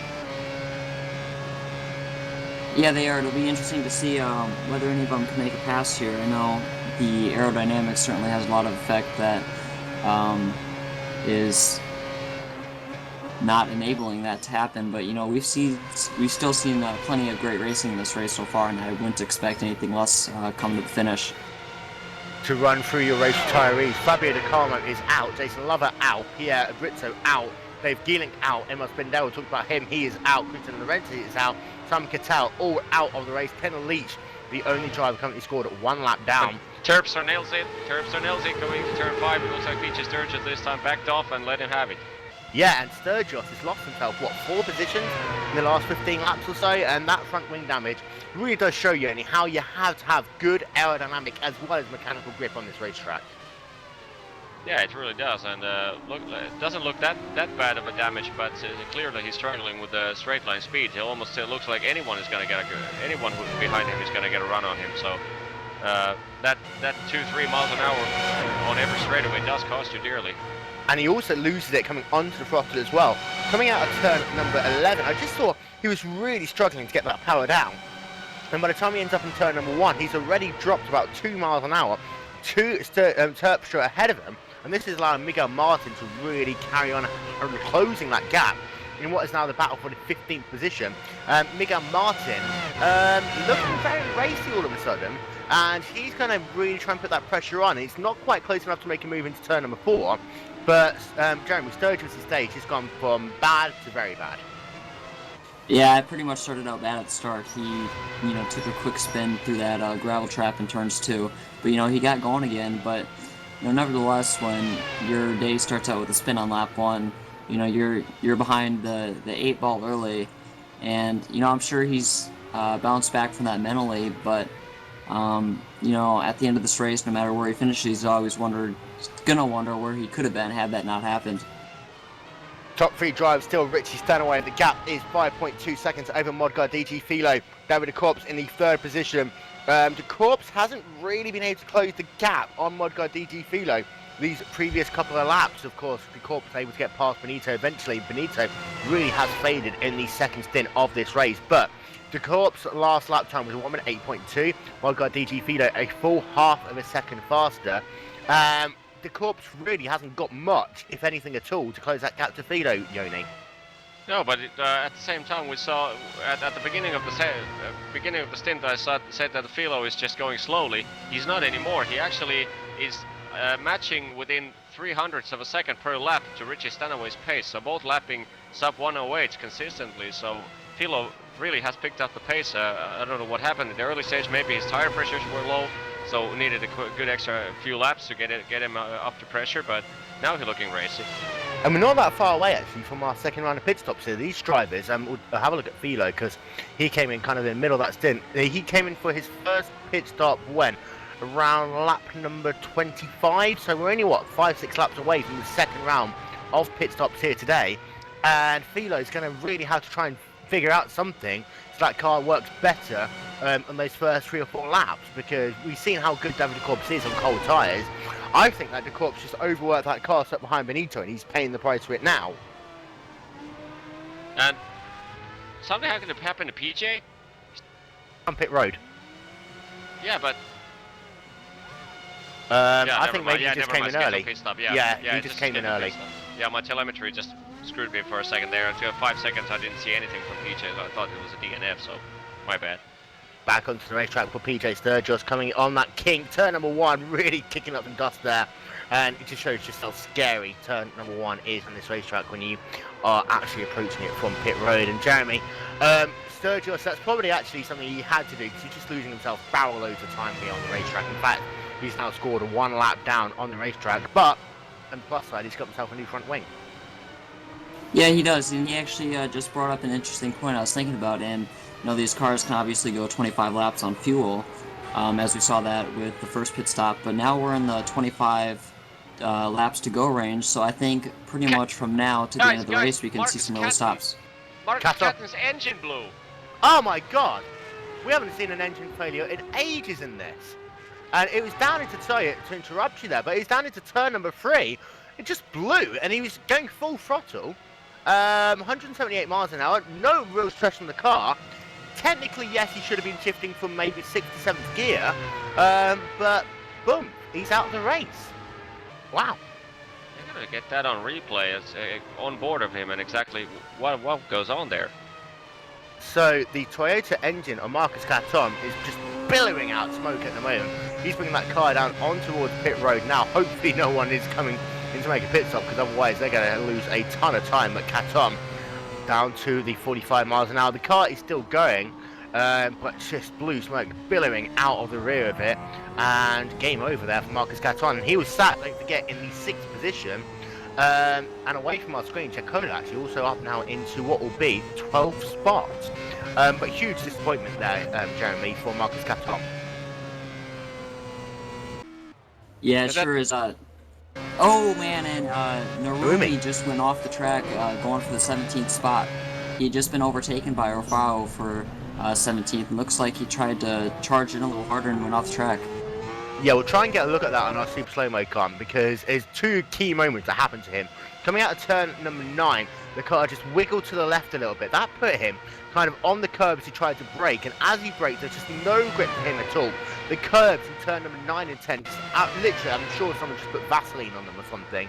But Narumi, that's the second time he's had a big off-track moment. The first one is in turn number 4 early on this race. This time, it is down into turn number 10. At the start of the season, Joni, we said that Narumi was a good challenger for the top 5. He's not had a good mid-part of the season. No, he hasn't. It looked to me like looked strongly that the first few races were just fitting him like a glove. But these last 2-3 races have been showing not so good performances. But not like there can be a million reasons for that to happen. But looking at the replay right now, Narumi's turn 10 incident there, just been wide under the brakes. And I love it, Marcus Caton. Okay, which admin pressed the button? Which member of this pit crew pressed the button?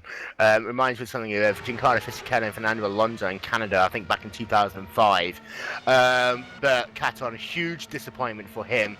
So he was running that 6th position. That's now been taken by Vasily Zaitov. In the 75 car, Paul Ilbrink moves up to 7th, Pedersen into 8th, Pinot into 9th, and Andrea Baldi now up into the top 10. It's David Corp's pits for the second time here today. Yeah, Richie Stanaway also in the pits, so Morgarfilo now inherits the race lead again, but he's going to have to stop one more time. His last pit stop was only a second faster than Richie's was so I doubt that he's going to make enough fuel to get through the end of the race. Well, these cars, they say a two-stop strategy, but they can put more fuel in. That's the thing. So perhaps we're all just banking on a long final stint, and they were just trying to do that to get the track position. We talked about how Stanaway, in my mind, put in a little bit less fuel to try and make the jump over Philo. It works for him then. He just now needs to pedal that car for the next few laps to ensure that Philo doesn't gain too much time on the racetrack. If you have a look at the first couple of laps of Stanaway compared to the end, he was doing, 1 minute 7s, mid 1 minute 7s towards the end of a run. At the start of it, he was only doing 1 minute 8.3s, really. So Stanaway really needs to put that pressure on now. We're second pit window. Modguy DG Fido is currently your race leader, working his way on lap number 49 of 69 here at Phillip Island Grand Prix circuit. The entire race brought to you, of course, by Glacier TV. Enzo Benito onto pit road for the second and final time here today. And Jeremy, Benito really needs a good pit stop here. Yeah, he does, but Benito, unless he makes a huge mistake in this race, he's really got a decent finish locked up, and as long as nothing crazy happens, he should still have that point lead coming out of this race. But this is a really slow pit stop. Something's going wrong. Yeah, black flag for Enzo Benito by the look of it. So you talked about a big mistake. It is a big mistake there for Enzo Benito, and he approached the cones. He hit the cones. I'm having a look at my screen at 53 miles an hour. He tried slowing that car down. In fact, he did put the pit limiter on. That was the issue. He actually accelerated back up to about 56 miles an hour, and that's hugely cost him. And perhaps that might drop him behind Yorni Tamada. In fact, it has dropped him behind Yorni Tamada for the time being. As well. Philo into the racetrack. Philo onto pit road. Philo onto pit road. And this is going to be interesting. We believe Stanaway should get out in front. Stanaway working his way now down into turn number 12. This is such a fast front straightaway here that surely Stanaway should keep the race lead as they're coming. Philo off of his box and he's away, but Stanaway already passed and Stanaway already back into the race lead. Job done.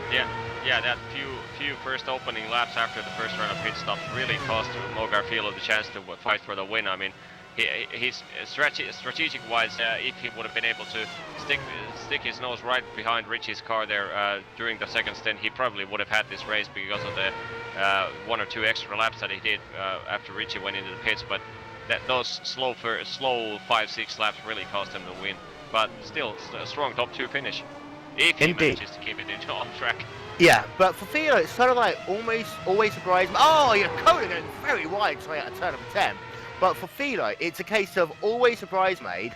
But he, Stanaway's come to the fold. He's going to perhaps win 2 races on the bounce here, including, of course, this one being his home Grand Prix. For Philo, it just seems to be that he needs to get himself a win to really solidify his championship charge. And he had a good chance here today, but it just wasn't good enough in that first round of pit stops. And currently outside of the topic, watching Alexi's progress here. Currently in P12. Ryan Terpstra is next on his list, and Ryan is lapping good 0.3 of a second, a lap slower than Alexi is, so it should take about 8 laps for Alexi to catch him, and then he will be up to P11. After that, the P10 is going to require some sort of mistake by somebody, because Andrea Baldi is a good good 3 seconds in front of Ryan, so it is possible. It's possible. 10th is possible. Yeah. Above that, probably not. Yeah, most likely. And yeah. But what happened to Pino? Pino dropped from 4th to... Pit. Sorry, did a pit stop. Yeah. Yeah. He was the last one to make the pit stop. That's why. They do need to make pit stops once in a while, Yeah. But Pino comes back out onto the racetrack in that 78 car. We've seen some great battles of him in this race today in that TNT racing car. I see he's got Andrea Baldi. In fact, the way it looks like Baldi is only about 3 seconds behind Pino now on the racetrack. So perhaps that is a limit of what your code can get to. Perhaps P9. It is still Richie Stanaway, your race leader. Philo, the gap is 5.2 seconds on the racetrack, and I have to say, Philo actually a little bit better on his first couple of laps this time by. Yeah, he is, but I would say the gap is not enough, because 108.1 against 108 flat, so only a 1/10 of a second. We have 18 laps to go, and 5-second gap, so it surely is not going to be enough. But I believe Wes Richards has spun there. Yeah, Wes Richards goes wide in the turn 2. And Wes Richards is back onto the racetrack. But ahead of them, you've got Jasper Pedersen, Yudai Narumi. They're still battling for position 13, 14 from the racetrack. Jaakkola, we're keeping an eye on him. His last lap was a 1 minute 8.0. Ryan Terpstra, a full 5 tenths of a second behind. And that gap is coming down so quickly. It is now just 1.1 seconds on the racetrack, and Jaakkola is just flying at the moment, and he's just got to try and find a way quickly past Terpstra, and he's got the straight line speed, and it looks as though he'll probably likely catch him, I think, next lap, perhaps down into turn 4. In fact, yeah, I take that back, it's probably even earlier. Yeah, not only that, but Andrea Baldi ahead of Ryan Terpstra is lapping 0.8 of a second slower than Alexi is, so with this pace, Alexi not only is able to get past Terpstra, he's able to catch and pass Andrea Baldi there. And if something happens in the front, why not P9 as well? But I have to say, outside of that, I was looking at currently in the screen for Joao Pino, started 21st, currently 9th. Good drive. Good drive. And until Caton's incident, Caton had a great race as well. He started that race in 14th, was running in 6th position until his engine blew up. They come past the start-finish line once again, and Uusi-Jaakkola is closing down that gap. Actually, he didn't gain much at all that last lap, and just looked like he had a bit of a mistake in sector number 3. But coming down into turn number 2 once again, Terpstra, this is the fight for 11th position on the racetrack. He's got about an 0.8 of a second gap to Jaakkola ahead of him, but Jaakola's definitely got that draft now, and we've seen just how fast that 54 car is in a straight line. Yeah, he surely is fast, and not only he's fast on a straight line, but his car is set up to perfection to be able to withstand the dirty air of the front car in front. He has, when he was behind Mogarfilo at the beginning of the race, and every other car he's been passing in this race, he has no problem whatsoever sticking behind the dirty air.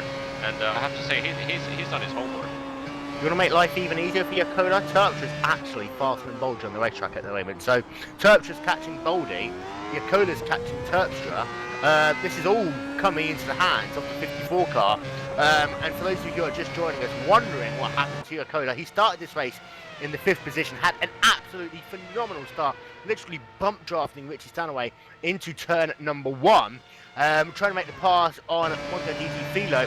That car just completely spun out on him. He went all the way to the rear of the field, had to make himself an early pit stop with some wing damage, charged through the field since then. I'm looking at Yudai Narumi. He's Oh got no! his Yakota's off! Yakota's off!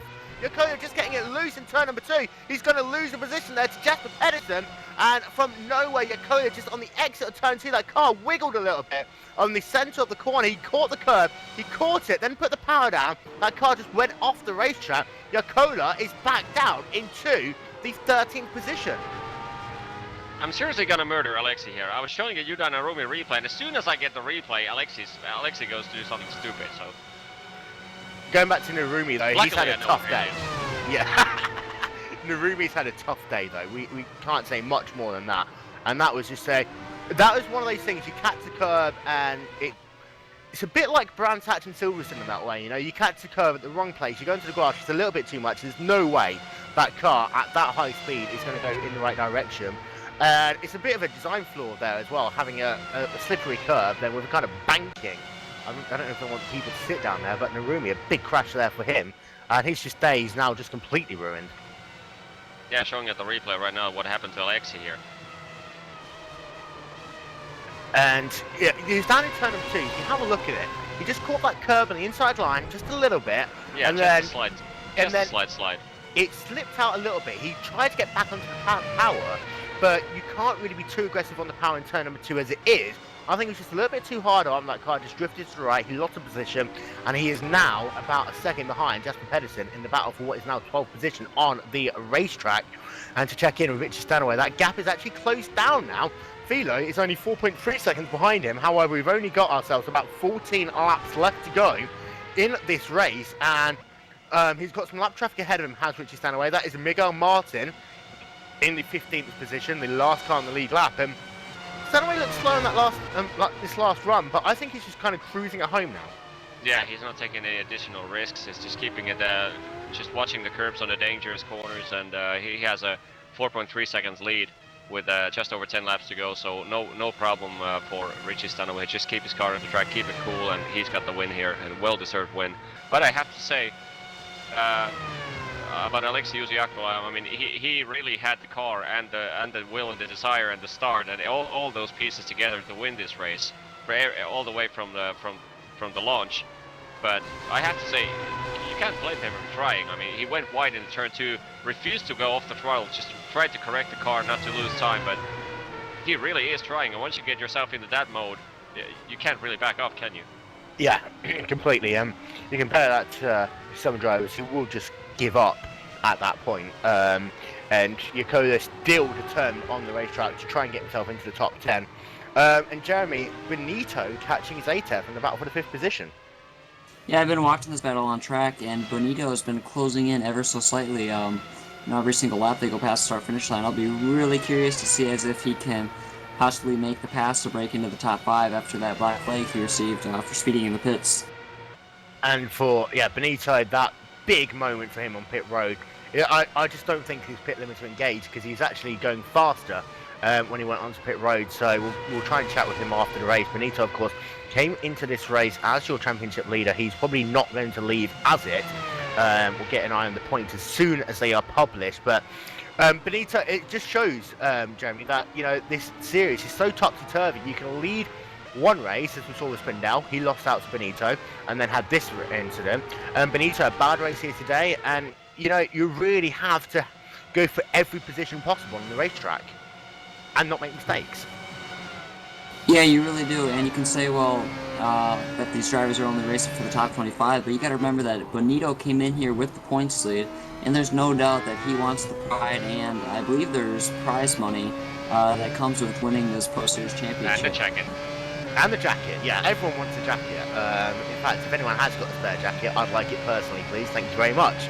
But Benito is closing that gap a little bit on Zaytev, lap by lap. As Jeremy was alluding to, that gap is currently sat at about a second on the racetrack, but Benito gained quite a lot of time there in turn number 4. It's always a little bit deceptive, these cars in slow speed corners. They're close to about 4 or 5 car lengths, but of course, car ahead and always gets onto power earlier, and that gap just stretches out a little bit as they come up the hill once again into turn number 9. And don't forget, next week the iRacing.com Pro Series of Road Racing heads to Road America. After some very fast sweeping racetracks here in Silverstone, is kind of the stop-start track once again, and we'll talk about Road America a little bit in our post-race show.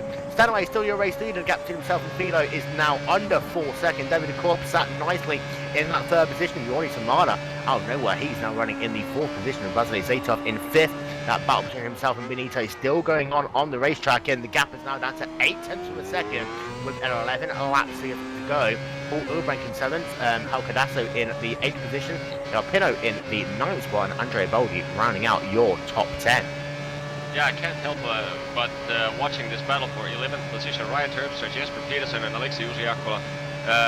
Front car being the slowest every single lap. Ryan Terpstra is the slowest of the three. Jesper Peterson is the second fastest in the middle, and the guy behind, Alexei Uusi-Jaakkola, is fastest every lap by 0.2, 0.3 of a second. So this ain't over yet, guys. 10 laps to go.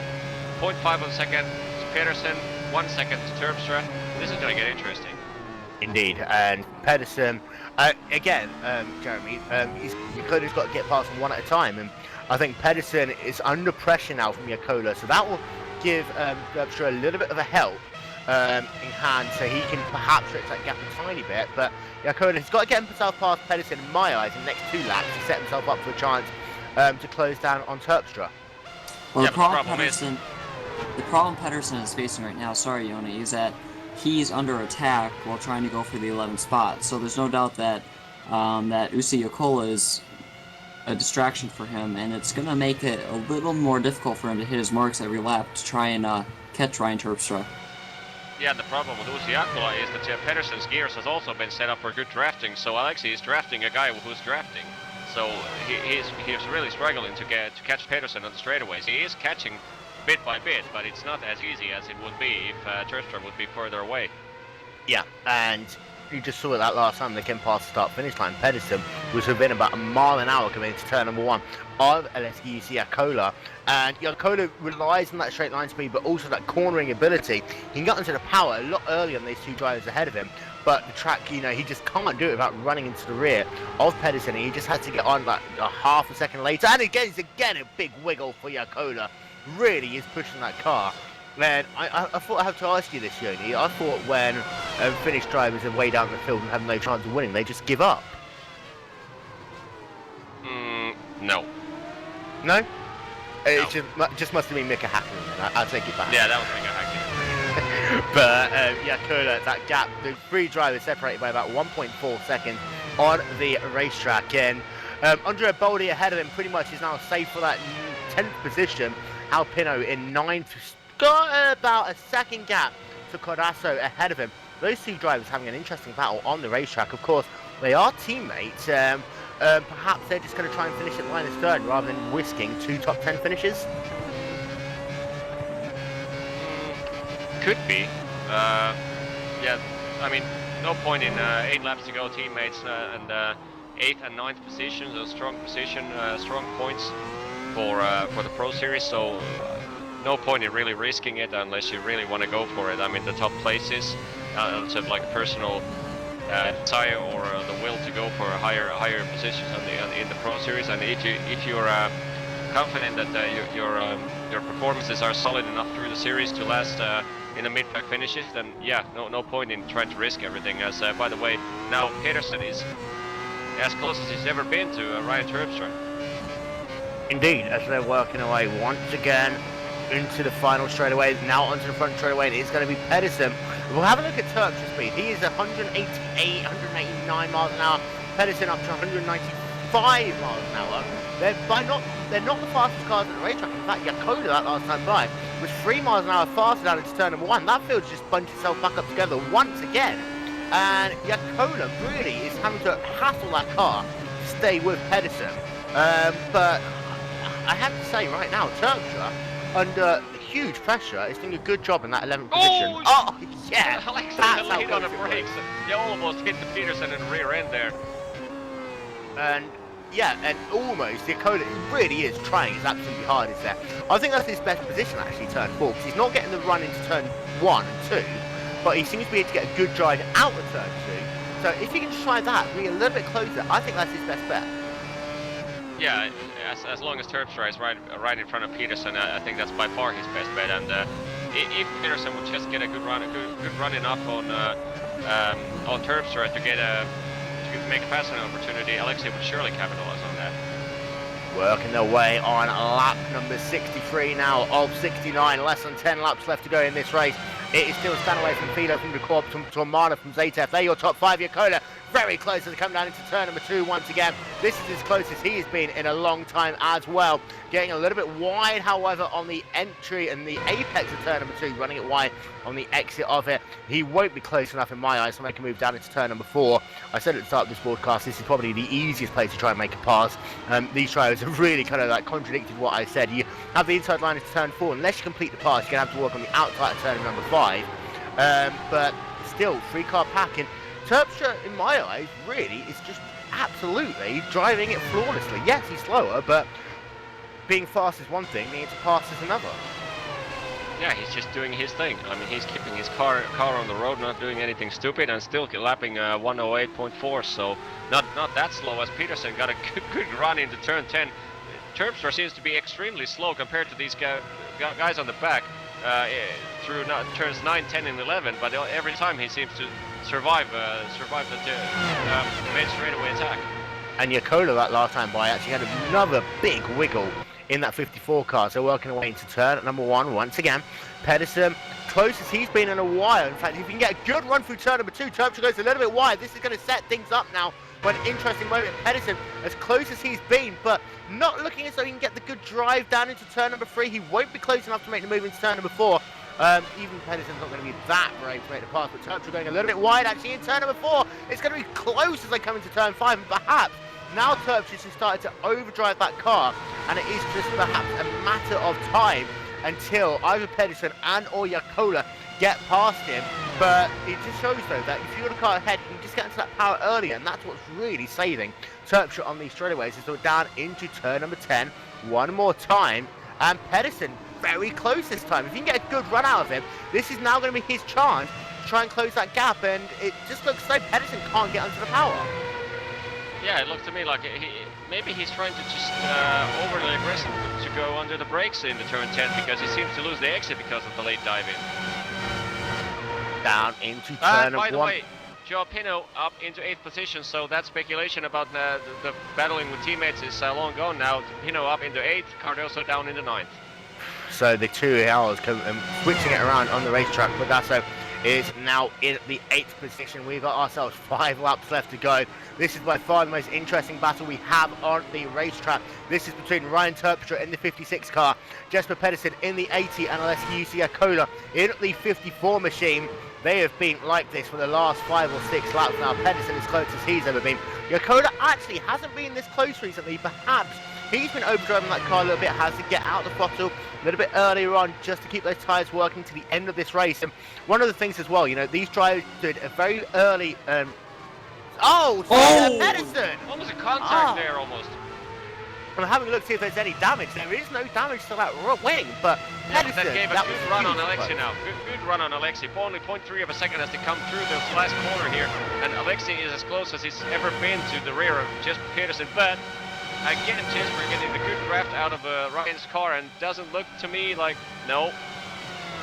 Always eliminating the draft advantage just disappears because the Terps are in front. And this just shows to show, she said at the start of this broadcast, you know, if a car's Jaakkola once again spinning it, he's off the track at turn number 2. He's got no one around him. DJ Stergios is 10 seconds back, but that is Jaakkola pretty much done for now. And I have to say, whether that 2 seconds there that Jaakkola is just given to Pedersen, whether or not that means that he can either try and go one-on-one with Terpstra, will be hugely interesting to see. But Jaakkola, you talk about overdriving a car, driving out of desperation. Jaakkola has just done everything exemplary here today, and unfortunately he's just binned it in turn 2 a couple of times.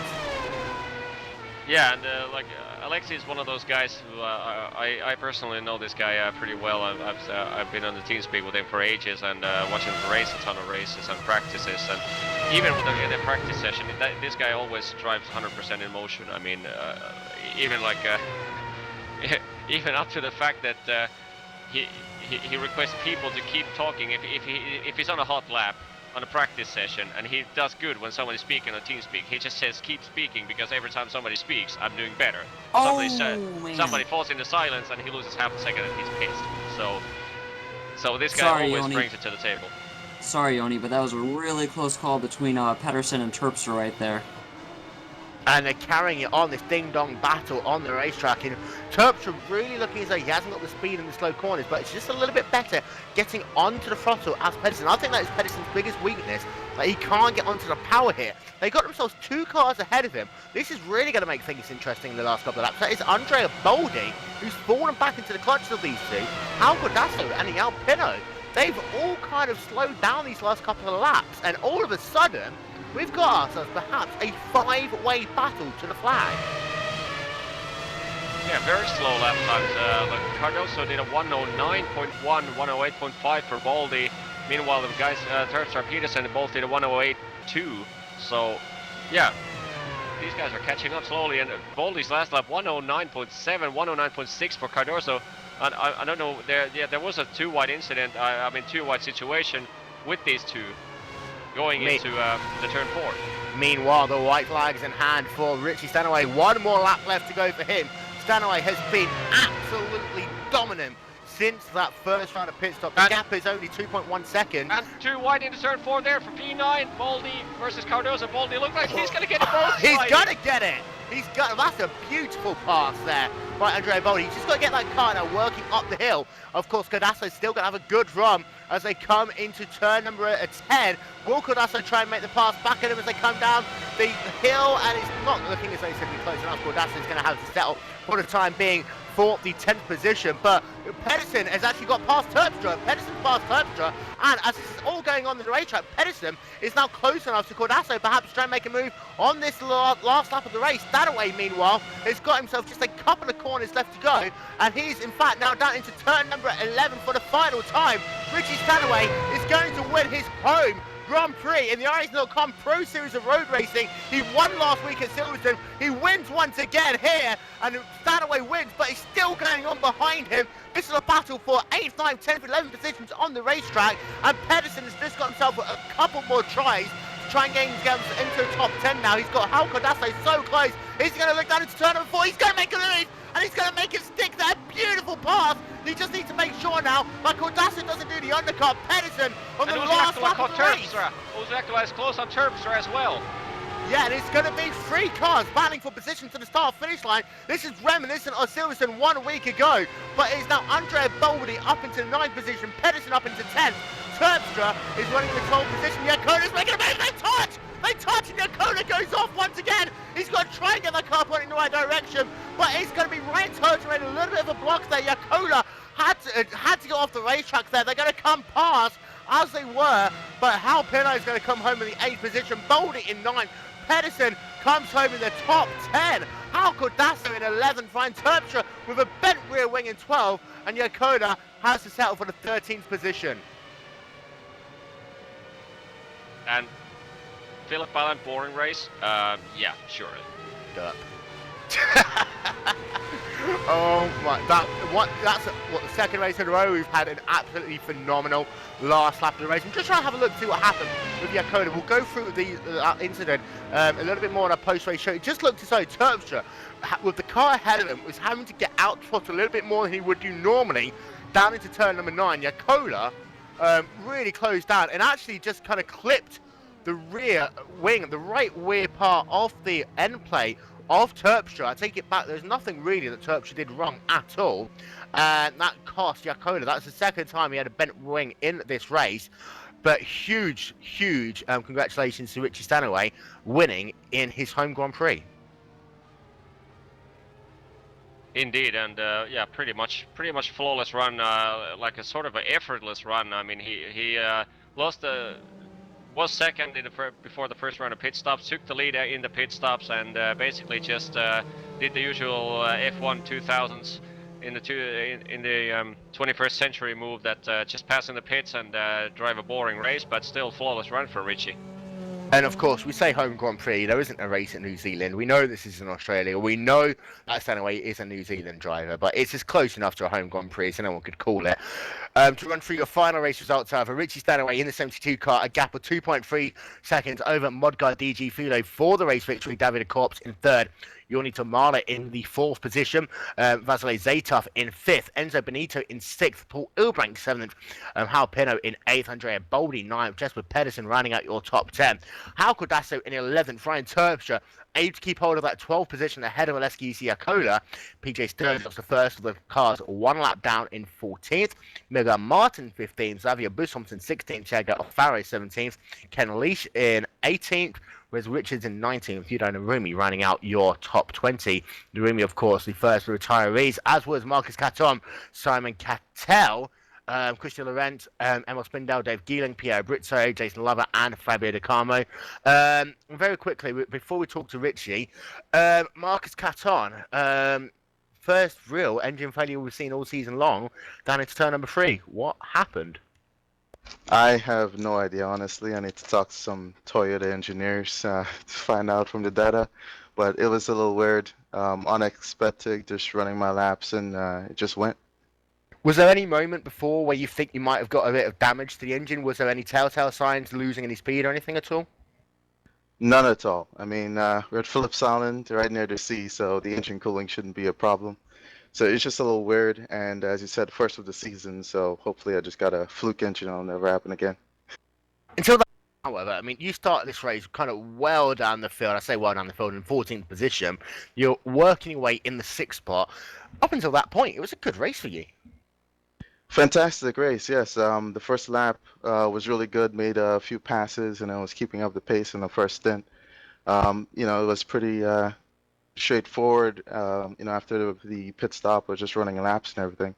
But it's great to see my teammate Vasily was behind me for the first stint, finishing in 5th place. That's fantastic. And moving on to Road America next week, change of scenery almost there. You looking forward to a different type of racetrack? Road America is always a fantastic track because there's a lot of passing zones. If anything, it's a really all-around track for everybody. Some slow corners and some high speeds. For everyone with different driving styles to get it done. So I'm looking forward to it. It's one of my favorite tracks in iRacing, and should be another good race. I'm hoping to get some good points and hopefully get back into the top 10. 10-4, Marcus Caton, of course, one of the driver with the engine incident down in turn number 3, classified down in the 21st position. At this time, we would like to welcome in our race winner for the 2nd week in a row after a dominant performance at Silverstone, taking victory here at the Phillip Island Grand Prix circuit. I'm going to have to start by asking you, Richie, are we allowed to call it your home Grand Prix, even though you're a New Zealander? First of all, can you hear me quite clearly? Of course we can. All right. I guess you could sort of call it my home track. It's the closest circuit to where I live. So I've also driven there a few times because the track's so close. So yeah, it's kind of like my home race.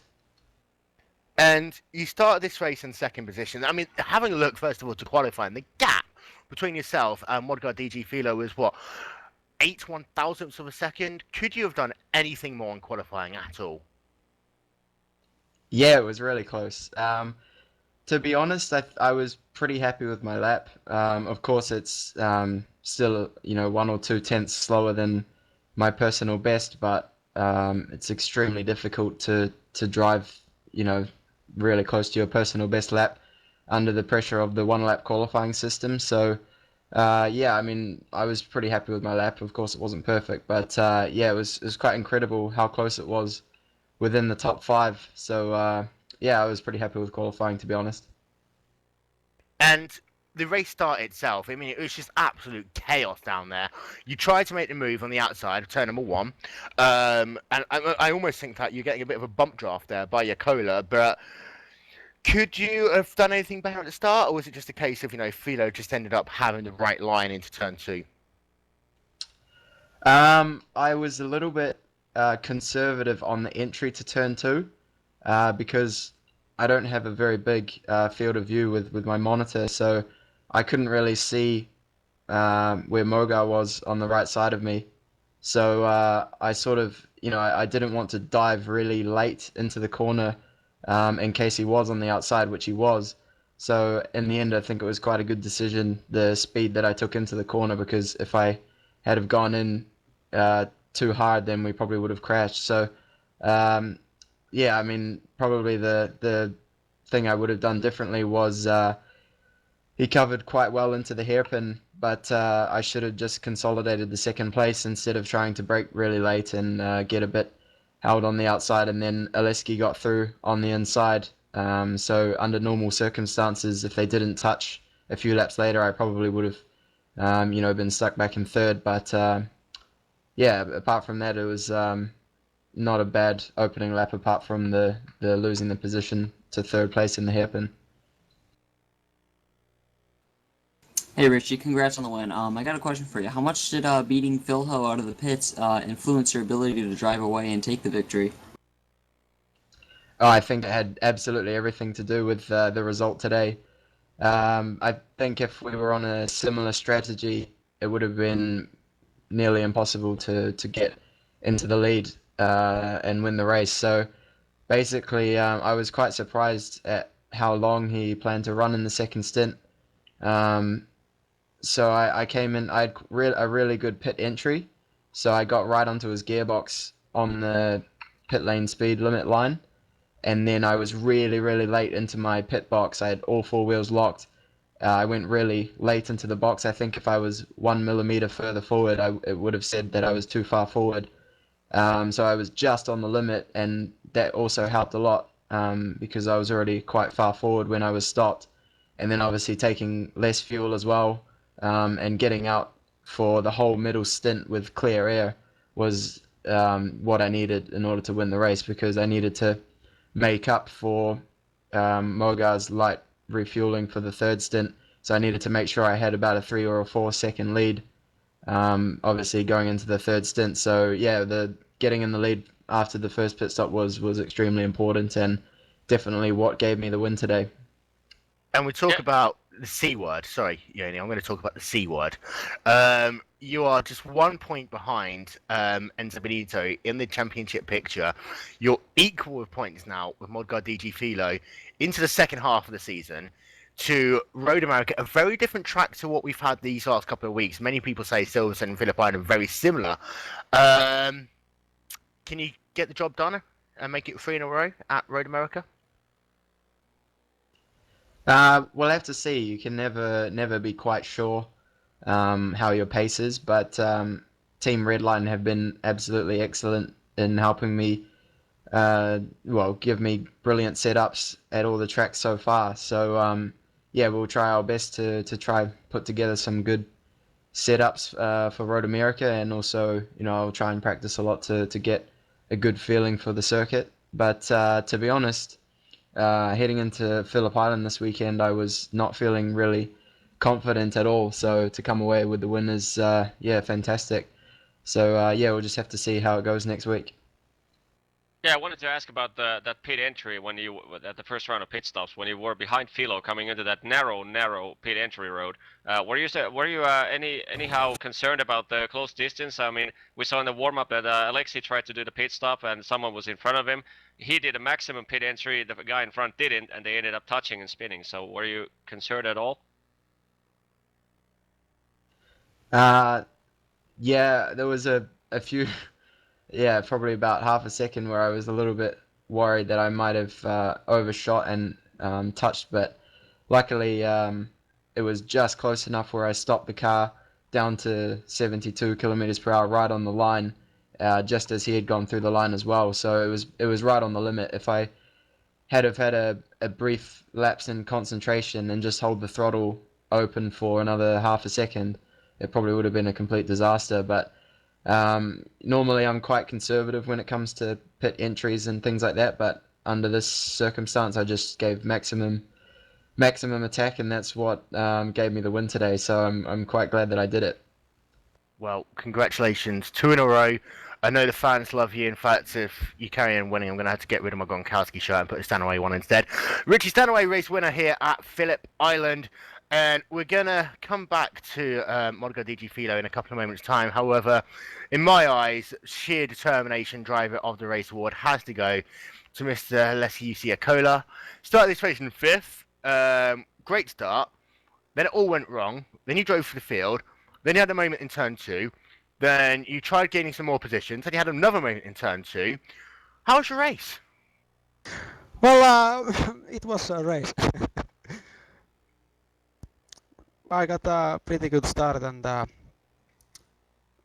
got Richie on the hairpin, and after that I know that I have very good pace in high fuel, and I had to try to overtake Mogart because I don't like train style, and there was a contact on the first corner. I don't know what happened. I haven't looked at the replay yet, but I think it was a lag contact or something. Yeah, it was, but a half a car width. Yeah, that happens all time for me. It must be hugely annoying, though. I mean, I know that you said that you're running a more part-time schedule now, but you had the chance to really challenge for the race lead. In fact, after that moment, you're the fastest guy on the racetrack for that first stint. So even if you did have damage, I don't think it really harmed you at all. But the race for you as a whole, I mean, was it more entertaining, the fact that you're having to drive your way through the field? Well, I was a little bit surprised for my pace on the first stint because I have more fuel than I have yesterday on the A-class race, and I was running faster than yesterday, and I know that Richie is very fast in the red line on the low fuel, so that's why I have that kind of strategy for this race. But well, it was hard racing. I was doing 0.7.6 or 5 on the first stint with almost 60 kilograms fuel, but last stint I was over 10 kilograms lower on the fuel, but still can't overtake Ryan Terspa, Jesper Pedersen or someone, and lap times was 8.6 or something, so this really sucks. And, I mean, the track itself, you know, always a fast track. We say you're the fastest driver because you were at many points of the race, but you go next week to Road America, a complete different culture change from what we've been used to the last couple of weeks. Can you try and get back out front there? Well, I think I relax now and see if I can make it. and and congrats to Richie for the win, and thanks for the team for the setups and Glacier TV for the stream. Thank you. Cheers. Yeah, Cola there. I mean, we talked about him a lot. He tried to drive his way through the field, finished in the 13th position. And next up, we're going to talk ourselves to second place driver, Modgar DG Philo. Modgar, you got pole position by 8/1000ths of a second. You led the first stint. Then it looks as though it kind of all came undone for you on that first pit stop when Richie was able to get out ahead of you.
To fight for the lead. Anyway, another podium, 4 podiums in 5 races, and on second place on standings, on so tight standings. with so strong drivers. I can't complain at all about the result. Of course, I would like to win the race, but it was a good result, and also for the team, because my teammate Paul Wilbrink could do a 7th and get clearer from the cut line. So I'm quite happy with the result today. And apologies for the slight audio loss there. But to go through, a little bit more detail, was it really? Had you not have had to make that, slower first couple of laps after your first stop? Do you think you could have challenged for the win, or was it the case that when Stanaway got out in front, you couldn't really challenge him? Well, I knew that Richie was going to drive fast. He's a very fast driver. But I had about 1.5 seconds of gap before I found traffic in my front. And I think that if I could keep that gap to the pit entry, I would be able to exit ahead of him, and he would be lighter on fuel, and it would be a good strategy for me. But always, as I said, as I used to say, the strategy usually you only know if it was good or bad when the race ends, because it quite depends on what the strategy the other drivers are doing. So I think I had pace for win, and if I was a bit more confident with the car after the touch, I might be able to push a little more, especially on first stint. You do several laps, this track's quite hard on tires, and when you have even a slight damage, you have to take care of tires to avoid the car being uncontrollable at the last laps.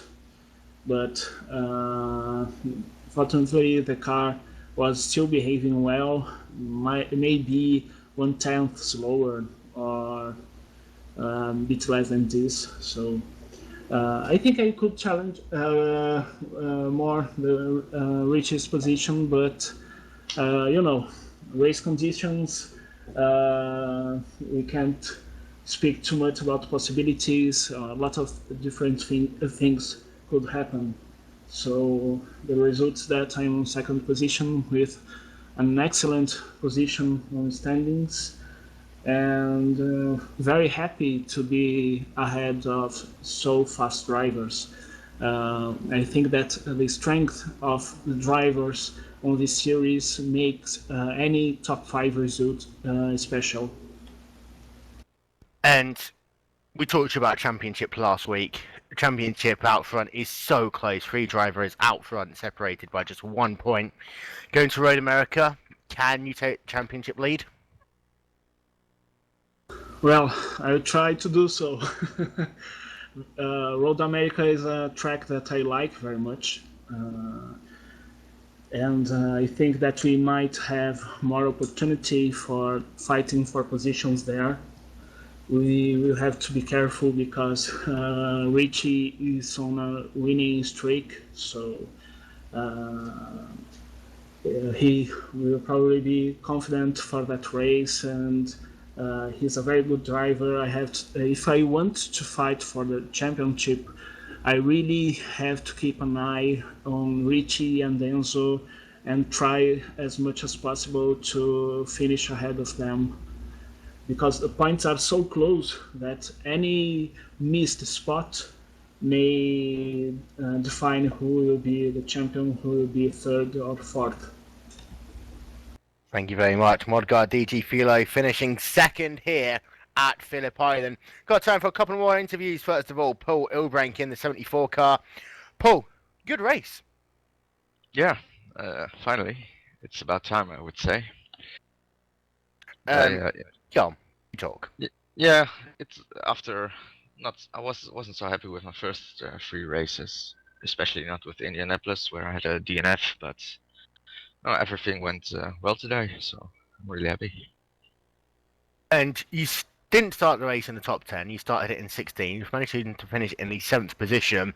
Of course, there are things going on around you, but you've had some good battles on the racetrack. And could you have asked for much more than P7? No, not really. I had a good start and overtook João Cardoso there. And then, yeah, everybody just keep dropping off track like flies. It was just crazy with a lot of people making mistakes on the first couple of laps. And that got me forward, and I didn't really manage to overtake anyone during the race further ahead, but yeah. And I don't, yeah, in the end, after the second pit stop, I was not too far behind Enzo and Vasily, but they were a bit faster, I think, so I didn't really push that hard to do some crazy things there, so just brought it home. And just how important is it to get a good race in the books as we're now into the second half of the season? Oh yeah, it's way important because it's pretty close also, not just on the top, but also around 25th position. So after not so good results before, I'm happy I can have a decent one, so it gives a bit breathing air. And next week we head over to Road America. I know yourself and Modgar both kind of like that racetrack, but the Radical guys, they're going to do well? I hope so. It certainly, we were doing good today, and I want to thank the team and the sponsored Steel Series for that. And I think we will do well there, and also tonight with the Proto Ice, of course. Yeah, of course. Doing double duty. We'll talk about Proto Ice in a little bit in the Steel Series. If you're listening, I need a new headset soon, so pay attention. But Paul Ilbrand coming home in the 7th position here today. A good result finally, and of course Ilbrand still holds my vote for the best overtaking manoeuvre of the season for what happened at Silverstone 1 week ago. 10th place driver, Jesper Pedersen. My God, what a last couple of laps you had. Yeah, it was really intense. I must say, the pass on Ryan was on the outside was really good, but I cut him a little bit off so he could fight back, and sorry for that. And also the last lap overtake at Cardoso. It wasn't meant to be an overtake. I will just go on the inside and show I was there, but yeah, he braked before I thought he would, and suddenly it was a kind of a dive bomb overtake, and I almost hit him. And also sorry for that, but a 10th place after a bad start is really good. Yeah, 10th place finish. I mean, you started the race in the 80 car in the 11th position, but you had an interesting battle with Terpstra-Jaakkola for a long while on that third final stint in. It took you, 15 laps, I think it was, to get past Terpstra. Difficult to overtake for you here today, but it looks as though, from my angle at least, you're having trouble, especially in turn number 11, getting onto the power. Was that really the case?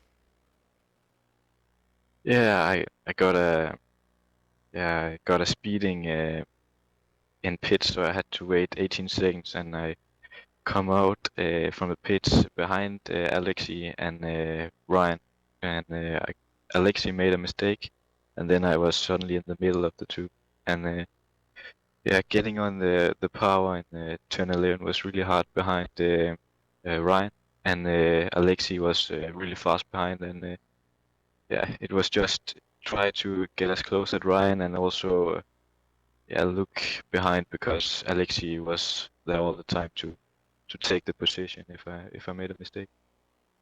Next week, Road America. You looking forward to it? Yeah, I think it's gonna be good.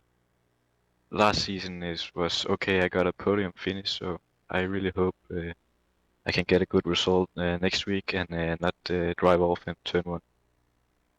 And also, I would like to thank Apex Racing UK and all of the sponsors. No worries, and Apex, doing some great stuff for the series at the moment. Jesper Pedersen coming home in the 10th position. Still a lot to talk about. Of course, we've got to talk about Proto Ice. iRacing Super Saturday does continue with 2 more races here today on Glacier TV. However, we'll be back after this short trailer.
So welcome back to Phillip Island, the Glacier TV post-race show.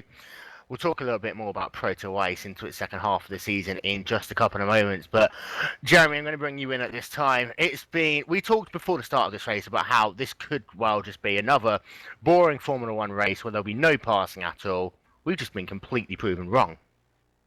Yeah, the race today was phenomenal. I think we were all blown away by it.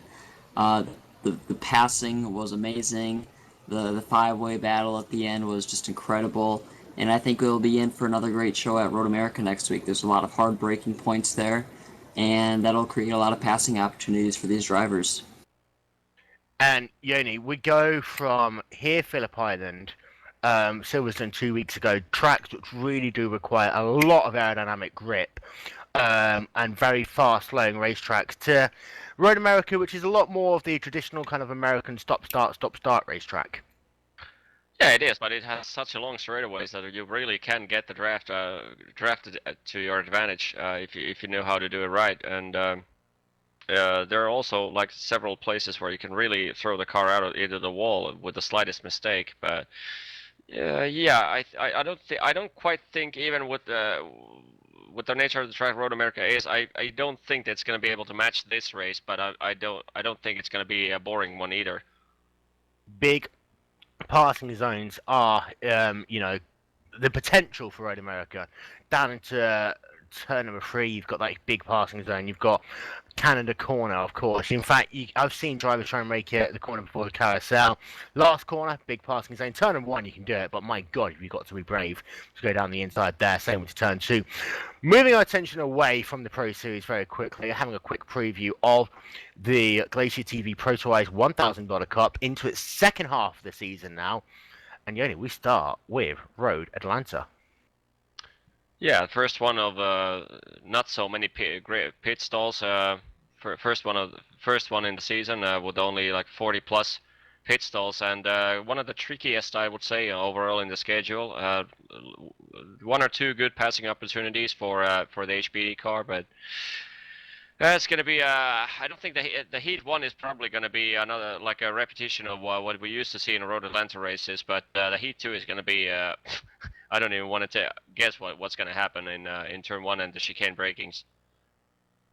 Indeed, and I think when you consider Road Atlanta, I did the track preview for it a couple of days ago, and they just take it so fast, that first sector. It's just phenomenal how much downforce there is, but a lot of room for mistakes as well. And you have a look at passing opportunities. You have to put yourself down to perhaps turn 5, turn 6, and especially turn 7, but then also that long run down to the chicane. Yeah, you do, and not only the 2 passing opportunities for guys that don't make mistakes, but also there's like you said, there's a huge possibility for mistakes. There's turn 3 apex, there's the turn 5 exit curve, there's the exit curve leading into the back straightaway. There's the chicane curves. There's the last corner. I mean, there's tons and tons of places in Road Atlanta where you can make a slightest mistake. And looking at the level of competition we have in the Proto Ice right now, they're most likely the drivers are not going to get away with them. And that is going to be the Proto Ice $1,000 Cup. Will be on air from about 8:30 p.m. GMT. Of course, iRacing Super Saturday continues with the penultimate round of the Blondies MX5 World Tour. Start time from that about 6:15 p.m. GMT here live, uninterrupted on Glacier TV. The Proto Ice $1,000 Cup, as I say, from about 8:30 p.m. GMT. And tomorrow, the Classic Grand Prix World Championship Series continues as well, and that'll be from 4:25 p.m. GMT here live on Glacier. It's been a phenomenal race at Phillip Island here today. Richie Stanaway taking back-to-back victories. My guy DG Philo coming home in a second position. The championship battle as close as it's ever been, with 3 drivers separated by less than 1 point. Next week, the series heads over to the home of American road racing, Road America.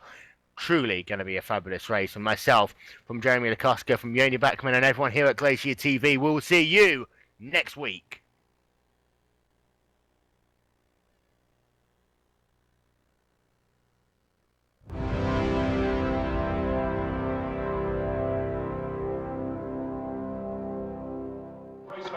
time for those most famous words in motorsports. Drivers, start your engines!